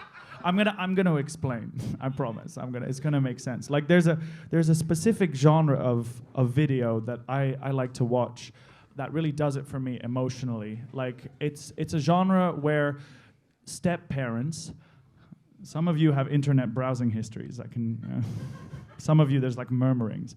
But it's these videos of step-parents and their kids, they surprise them with adoption papers after being in their lives for several years. And it's this beautiful moment where you see the work and the love of parents culminate in this one moment of recognition. And I can't lie, when it's men, it gets me extra hard, when it's stepdads and they start to cry and shit, and then I start to cry, and it's this really emotionally cathartic thing. And then when I watch regular porn, and the porn star is ooh, punish me, daddy, I'm gonna need to see some paperwork. Has the local council sanctioned this? Because if it hasn't, I don't believe in this butt fucking right now. It's just not realistic. Yeah. It's weird. People think that, bisexual people, we hook up a lot. People think we're greedy. I don't do hookups. I only really hooked up once, but it was a pretty interesting story. I hooked up with this girl. She was living in an apartment above her father's doctor's office. Yeah, he was that's a place to fuck. Yeah, yeah. See, I could be straight. I could be her. and I went to her place, and we were smoking a little bit of weed. She brought out the ketamine. I was like, doctor's got the hookup, I guess. Let's do it. Never done it before. It was all fun. And then she took me by the hand and she brought me downstairs to her dad's doctor's office. And there was this medical chair with stirrups in it. And we banged in the doctor's office, which is crazy. It's also crazy because the first time I ever got an STD. 2 dongs. Thank you. And it was the first time It was the first time I got an STD. And have you ever got a disease next to the cure of that disease? Like, I got chlamydia next to the medication I'm gonna need for chlamydia in 2 weeks. Yeah, I mean, it's weird, man, because, like, you know, you can tell, you know. Three dongs. Oh.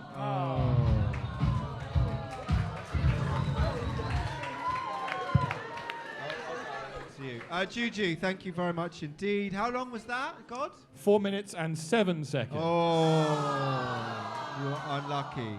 Juju, you're the man who helps me get work here, so I sort of need to be polite in what I say. But fortunately, that was very funny, and I love the opener, the Oliver Twist gag that everyone was, the twist everyone was supposed to, was really good. I thought it was nice. I thought my only thing I'd say is do it more snappy. I think that there was a bit of a lull, even just a slight lull, and you built up a head of steam and then you sort of slightly went back on it. So I would say if you carry on delivering jokes at that thing, you could easily win this competition and easily be worthy of doing like a 5 at one of the pro shows on the weekend.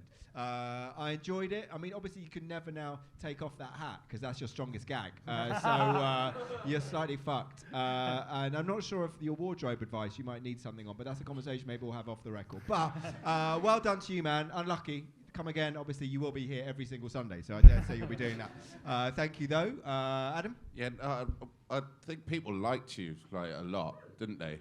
Like there was yeah. There was like a real like, he didn't make it, like, but so just be better, and don't disappoint your fans in future, man. No, I thought it was good. I was really scared about the step-parent thing, I'll be honest. I had no idea where that was going. Well done on the STD thing, because that actually got both like a dong and then a massive laugh. So like, I thought that was a good old switcheroo there. And also well done on bringing your jacket on stage, knowing full well none of these comedians are being paid tonight. They've got to earn money any which way they can, so they will steal anything. Yeah. No, but it's good, man. Thank you.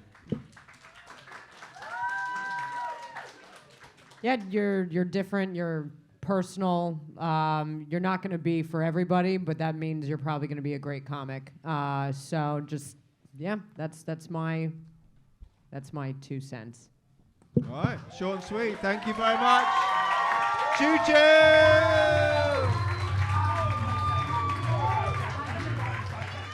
One more act from the bucket of joy or sick or despair. Who is it? George Wheeler. George Wheeler, you're up. Start the Whoa, Black Betty, bam lamb. Whoa, Black Betty, bam lamb. Black Betty had a child, bam lamb. The damn thing gone wild. Hello, everyone. All right? Good. I'm all right. I just had a tough day sort of standing outside of Londis, so.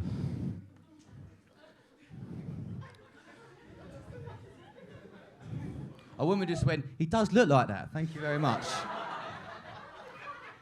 Thank you. I've had a rough week. I gave my ex-girlfriend oral sex and it ended the relationship. I don't know if that's ever... It was bad. It went that bad. I don't think you can picture it. So I was down there.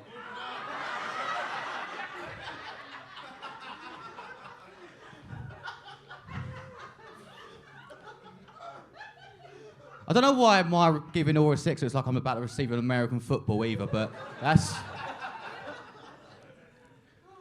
And I was doing a good job, I think, right? And she was like in the throes of passion. She was having a good time. And she said something I didn't know how to react. She was like, oh yeah. Eat it like a cat. Like a cat.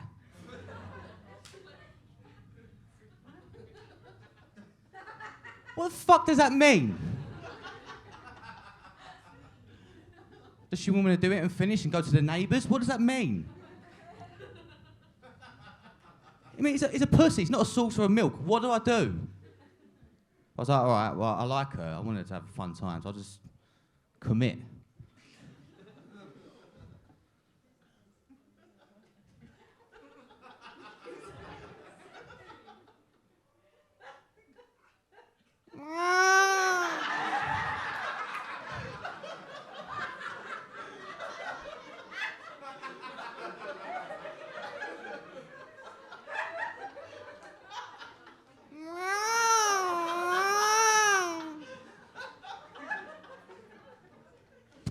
I can't purr, but I was trying to purr.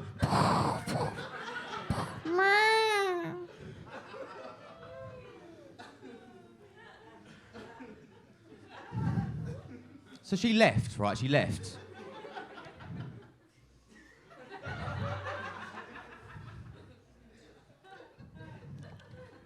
I phoned her the next day and I knew I was in trouble. I knew I was in trouble because she brought up the fact that she's feeling a bit polyamorous all of a sudden. Polyamorous. I was like, yeah, great, you can write with both hands. What the fuck does that... How does that affect us?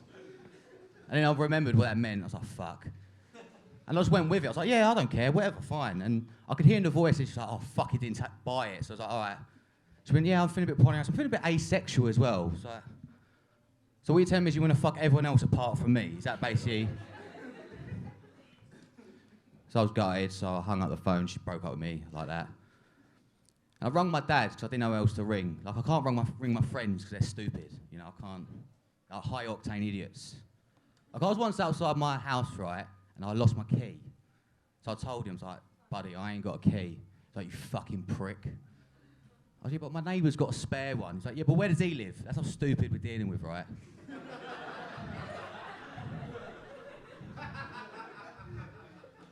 So I was like, I'll ring my dad. I'll have to ring my dad. My dad's not very good with, like, emotions. He doesn't express his emotions, you know. He just sort of pushes them all down and let them form into a tumour. That's what he does. Mick knows what I'm saying.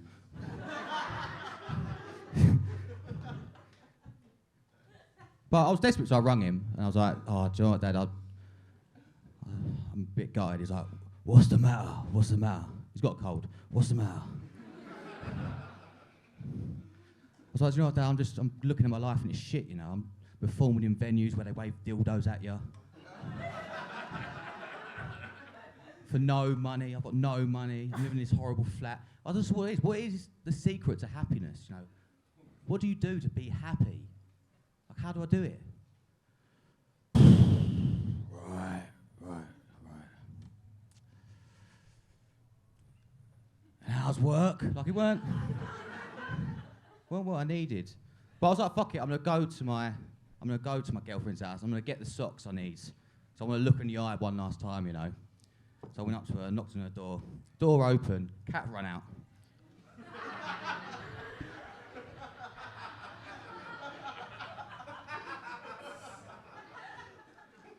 Oh, so you fucking moved on pretty quick, didn't ya?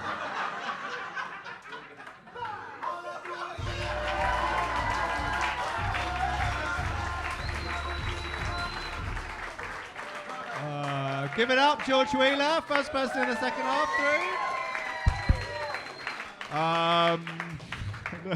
I don't really know what to say. I thought, look, you have to be memorable doing this job, I think. That's the key. You need to be funny, you need to be memorable somehow. And I think that you are, the pussy joke or the cat joke and doing the purring and turning your cat round is a very memorable joke. Well done to you. And I thought that was really, really funny. So that's good. I thought that, I sometimes it's a criticism, but like your stuff was really funny. The best bits were so funny, and then the other bits sort of lagged behind a bit. Yeah. So it's sort of a bit up and down. But I suppose, how many gigs have you done, dude? I've done enough not to be here. You've done loads. You've done enough not to be here. That's good. That's the sort of. Do you know what? It's lucky your 5 minutes is up, or that ingratiating stuff wouldn't go down too well. I thought it was really good. I would like to see all that stuff again. I thought you were worthy through to that thing. Obviously, you having a girlfriend is, I mean, we can all agree, a complete fantasy, never happened. But I loved it. Well done, mate. Delighted. Congratulations. Adam? Oh, no. Catherine, sorry. I remembered you when you said the joke about your dad and you were asking him for advice and he said, how's work? Because the last time I saw you, you told that and it went really well because your delivery was, I guess, better that time, which is stand-up comedy, right? But I'd say it's a really great skill to be telling a joke where everybody already knows the punchline, and then when you get to it, they die laughing anyway, which is what happened with the cat joke. Like, because like I heard people go, you know, and then when you did it, the whole room erupted. So you're weird. I like the mix of weird and real. You know what I mean? It's sort of like your fantasy, like, or not fantasy, but it's sort of like the inner workings of your mind plus like the scathing horrors of reality, you know? So I really appreciate it. If you're too good to be here, I don't know why you're here though. So, you know. It was just a joke. It's just a joke? It's just Well. Well, I'll just say not all your jokes landed. So, you know, that's, but I think you're very funny, so you should just keep doing what you're doing. That's my opinion. Adam. I'm quite just impressed on the night in general that we've had 2 acts in a row who've opened with a hat joke, and it hasn't been looked like repetition. I hope everyone's got a hat joke tonight. That would be great. I thought that was fantastic, man. Even the bits that didn't they're saying didn't work. I thought, you know what, he's got a cold. Like just little throwaway stuff. You finished bang on 5 minutes as well on the. He went, oh, you've moved on pretty quickly, and then the music played. Like, that couldn't have been done better. Guys, that's really impressive. That's really hard to do. Yeah, no, that was great. You should be back. You'll be back here doing proper gigs in no time. Thank you. Well done, George Wheeler. Give it up for him. Bravo, George. Okay, we're going to move on. Serena Smart is your next act. Start the clapping!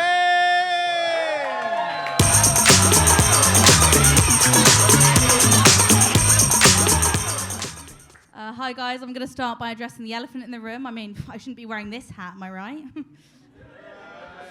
Yeah, it was a little cheeky callback for you guys. Tonight has a really weird vibe, I can't lie. Like, I tried to get a drink during the interval, and this man, shimmied up to me, and he was like, hola, estás aquí para la salsa? And I was like, I don't speak Spanish. And I felt so out of my depth, right? Because I can't dance for shit.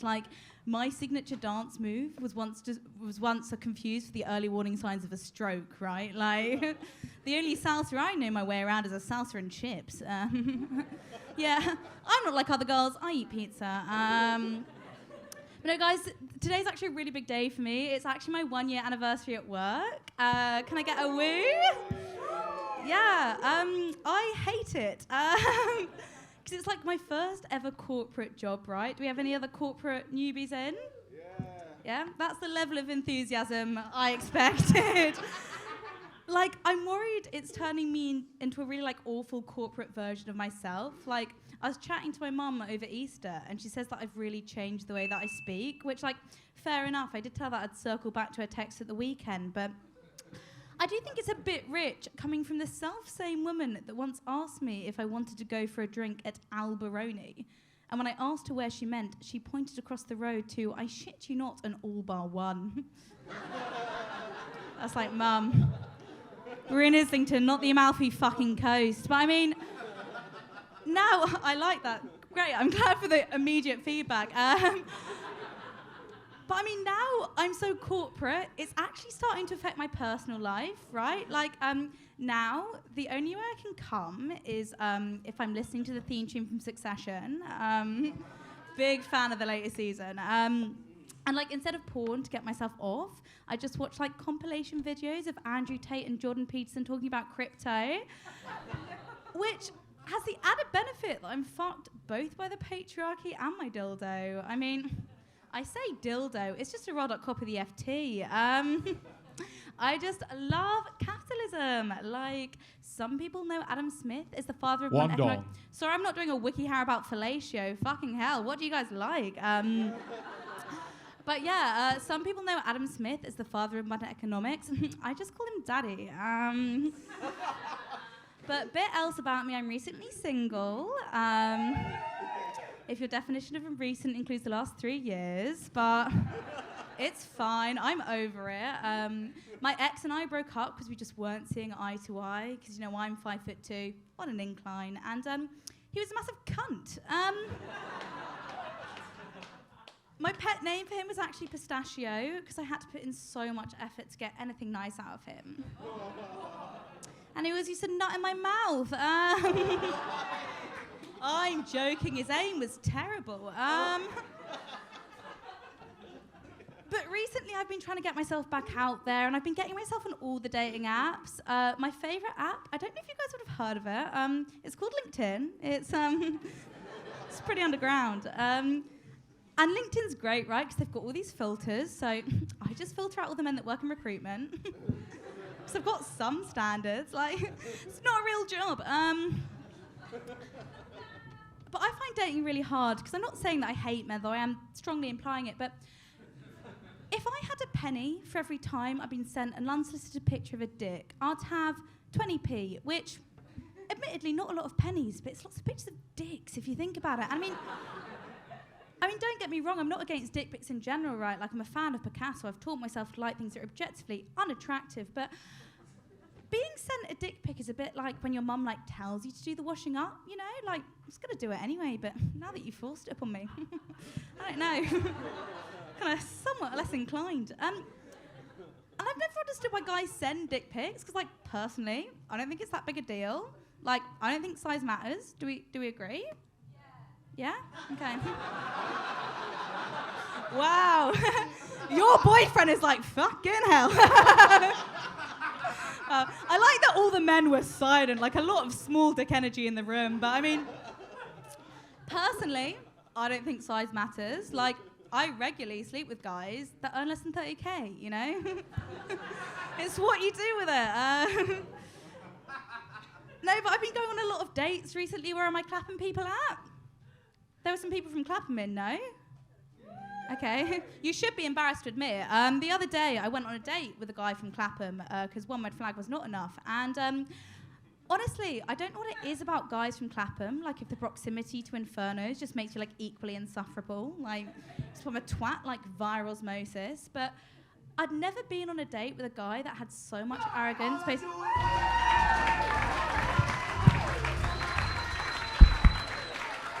Well done, Serena Smart. Smashed it. Catherine Henson, what do you think? You had jokes. They liked you. That's all you really need to do to be a stand-up comedian. I heard you've been here before, I think? Yes. Yes, yeah, and you know how to talk into the microphone. Excellent job. Yeah, good job. You're just developing more material, I think, right? So, well done. Loved the hat joke that you opened with. That was really good. And just referencing the fact that there's some insane salsa thing happening outside. Like, because we all experienced that, trying to go to the toilet at half time. I think I've gone viral. So, yeah, so good. Like, that was good. Enjoyed that. I liked the pistachio joke as well. Like, haven't put a lot of effort in to get a little out of your ex. It's true. Yeah. No, that's great. I thought it was all good. The only thing I'd say is, when your mum said Alberoni instead of all by one to you, my dad told me that joke like 5 years ago, so I'm a bit worried my dad's your mum. But anything goes in 2023, so. Yeah, he might have re-identified. But yeah, no, I thought that was great.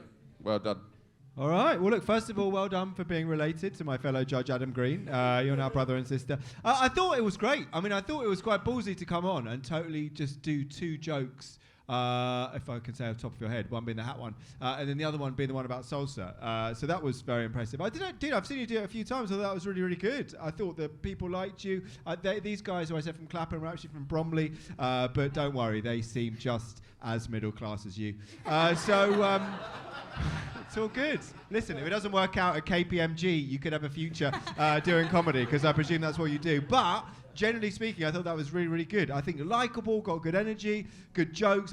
Also, the same as Adam, I thought the pistachio joke was really, really funny and a good follow-up. And I like the way that one person cheered, and that was the spirit of Jacob's ex-missus, who couldn't make it here tonight because she is murdered somewhere in a geyser in the South Island of New Zealand right now. So he's on the run. But don't worry about that, because I thought that was excellent. Well done. You're through to the final. Serena Smart, give it up.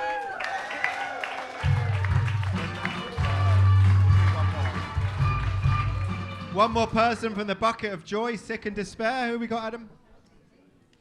Please welcome to the stage, Tim Kiss Freighter.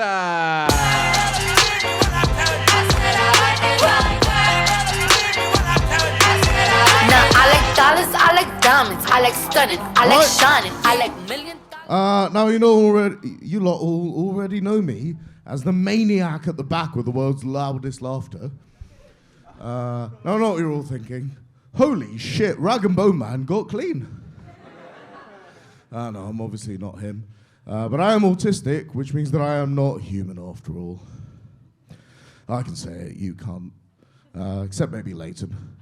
Now look, you get some weird reactions when people first find out that you're autistic. I was having a chat recently with a gay friend of mine about these reactions. We both realised there's an interesting crossover between the reaction you get when someone finds out you're autistic and the reaction you get when someone finds out that you're gay. Which is that sometimes people will say shit like, my friend's also autistic/gay. Do you know them? No, I don't fucking know them, but I know them. Now look, I don't condone saying this if you've just found out someone is gay. But if you do say that, so long as everyone involved lives in the same city, there is at least a fleeting chance, thanks to Grindr, that those two people will have come across one another. Sometimes literally. But as much as I wish there were, there is no autistic equivalent of Grindr. The closest thing we have is the Star Wars subreddit. And if I've just spent the last 30 minutes online calling you a moron for saying that the Andor series is better than the Obi-Wan Kenobi series, I guarantee you I do not want to meet you, much less come across you. Now, talking of coming across people, this next bit's about dating. Now, I have to say I do struggle with dating, and a lot of that is down to the fact that I'm very aware that I look like someone who's so unfamiliar with the gym that he still calls it James. But I did actually go on a date recently with a girl who I happen to have met on the Star Wars subreddit. And on the way to this date, I remember that one of my friends told me it's a classy move to bring flowers on a date, right? So I brought some wholemeal and self-raising. Met her outside the venue. 4 dongs! You see? That's how it rolls, mate. It doesn't always translate being a brilliant audience member to a brilliant comic as it stands. Unlucky. I thought there was some interesting stuff in the kernels. There's some interesting stuff in there, but it didn't quite get going. How many gigs have you done? This is number 37. Okay, so you got a long ass way to go, but all I would say, keep going to comedy shows, and if not performing, then sitting in the crowd. That may be your moment. But well done to you. Thanks for doing it, Adam. Well, I'm kind of furious, to be honest, because first of all, I used to do a joke about my gym being so posh it was called the James. So first of all, he's ripped me off. Second of all, he got donged on it. So I don't know how to feel about that at all. But yeah, no, so maybe we should both go back to the drawing board on that one. But yeah, you've got a nice. You look like you're dressed smart. Because you've seen some of these tonight, they look like they've been dragged in off the streets. So at least you look like you're supposed to be allowed in here. So that's good. But yeah, you got nice energy. Keep going, man. Cheers. Yeah, you had a lot of confidence, and you were actually really good at the eye contact. Just like, that's a thing, like kind of connecting with different members of the audience when you're up there. So, you know. It's just hilarious because I'm autistic. I hate eye contact. Well, you were. I wouldn't have known. I thought maybe your autism was like direct eye contact. It was, but you know, just you got to work on the jokes. I mean, you haven't done it very long, so, you know. I always knew the puns were risky. The puns are always going to be risky, my friend. But, you know, do them if it makes your heart sing. You know what I mean? All right. Thank you. Tim DeFreitas. Thank you. Tim Kiss-Freitas. Thank you very much indeed, Barack Obama, for your final words there. That is all good. Right, it's time for your final act. Mick is leaving in disgust. He's seen enough. He is off, exactly, to go to a free Tommy Robinson rally. But to everyone else, we have got one final act. You ready for your final act of tonight's show, ladies and gentlemen? Welcome on, Zach Marchica!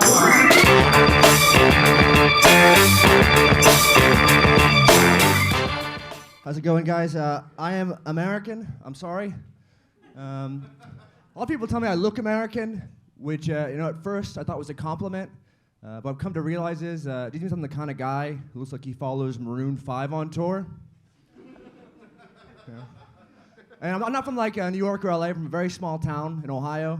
And I was a bit worried moving to London, from a small town. But it was all right because it's true. The first day I moved to London, I came on a very unique day. I came on the day of the London Marathon. And it was great. I got off the train and everyone was cheering and applauding. And I was like, wow. Everyone here is so nice and supportive. But yeah, one thing I can never forget living in London is I have an accent. Everyone's always like, Zach, you got an accent. And it was disappointing, though, because an American accent does not seem to have the same cachet that an English accent has in America. Has anyone been to the States before? Anyone English here in the States? Yeah, so if you go to the States, you're English, instantly more attractive, more intelligent. It is not the case with an American accent. People are amazed I can read here. But to be fair, you guys have kind of fooled us, because I grew up thinking like everyone spoke like Paddington and like Hugh Grant. And, I honestly thought that until like a week in to living here. A friend took me to a West Ham game. That was eye-opening. I'm not much of a football fan, but I really enjoyed the chants. I mean, that was insane. I don't know if you guys have been, but like they do these chants, and like 10 minutes in, everyone was singing a song about the other team's striker enjoying anal sex. Like, where did they get this intel? And West Ham was playing like a German team, and if I knew nothing going into the game, by the end of it, I knew who won the war. Speaking of Germans, I'm a big fan of the royal family. I think they're great. I love the Jubilee. I listen to the audiobook, it's great. But I think you guys, thanks, big fan in the front. But I think you guys take it a bit too far sometimes, Because I was in a Tesco a few years back, and I was in the magazine aisle, and I saw a magazine commemorating the 24th anniversary of Princess Diana's death. That's right, the big 2-4. Yeah, where I come from, I do like 5, 10 increments. You guys are doing 8s. Can't wait for the 32nd. It's gonna be great. But I feel bad because I missed it when the Queen died. I was out of town. I missed the whole mourning period. But I came back on the day of the funeral. And I was getting a ride back from the airport, and I was talking to the Uber driver. One dong. And I was talking to the Uber driver, and he said, it's sad the Queen died, but suspicious that we don't know what she died from. Yeah, I don't know, maybe it's her crippling smack addiction. I think we should go back to 2 dongs, 4 dongs. Unlucky, Zach Marchica.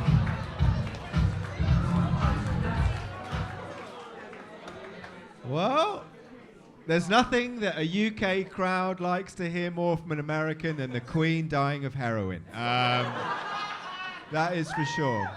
Unlucky, man. I mean, I've seen you gig a few times, and I think it's nice. I think it's sort of like I'm sort of waiting for a killer blow sometimes with the gags, and I think you've got it somewhere. I just think you need to keep doing it, waiting for something which is good. The Diana stuff is always funny, and being an American and there's loads of material in there. So I'd say crack on is good, but I think how many gigs? Maybe you've gone 6 months, a year? I can't remember. Got about a year, so about 120. There's more.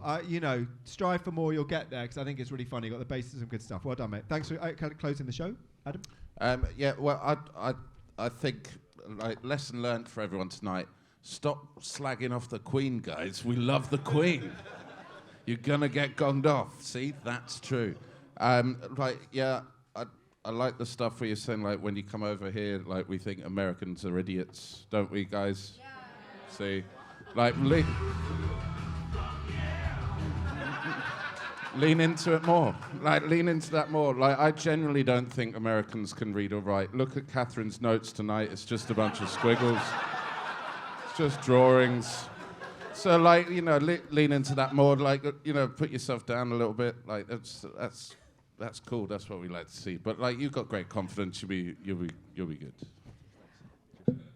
I would say the opposite of Adam. I think it's good that you address that you're American up front. Otherwise, everybody's thinking the whole time, is he Canadian or American, and deciding how much they want to hate you for no reason, right? So it's good that you address that. And I think you kind of look innocent and whatever, and you can probably get away with saying some of the darker, edgier stuff if it's a little funnier a little later. Those are my thoughts for you. I just want to say, you're an American doing comedy, and Americans are better at comedy. So we might be dumber than English people, but we're better at being funny. So keep doing what you're doing. There you go. Fair enough. All right. Hurt me! All right, give it up for Zach Marchica. Give it up for all your wicked acts you've seen tonight, man.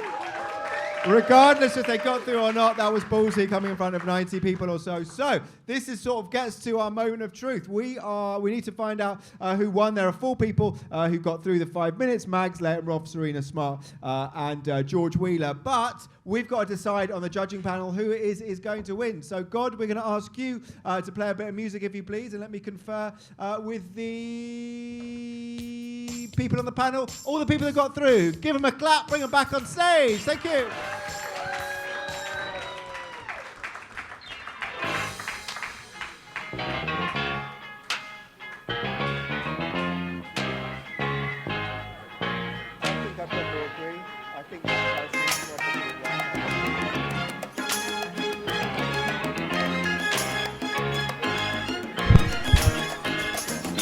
You all suck. So much dick. Makes me sick.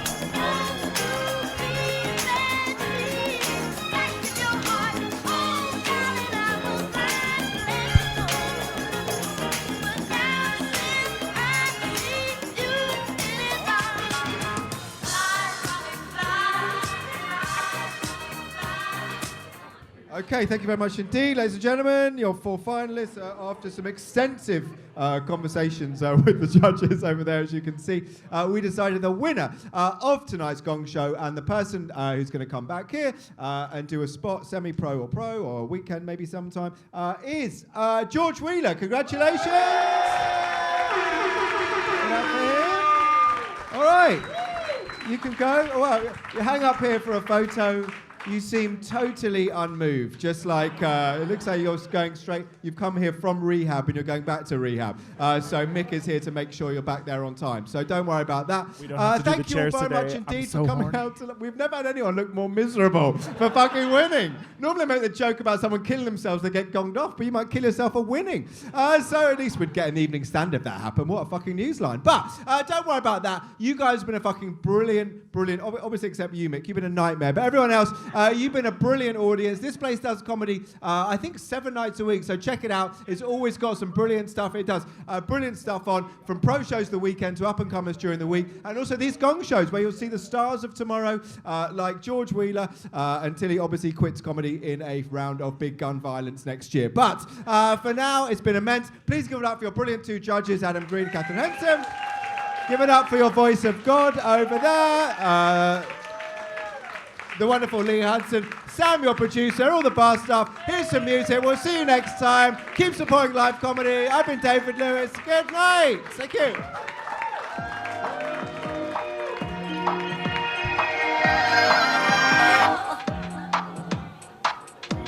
And we'll take the dongs back, please.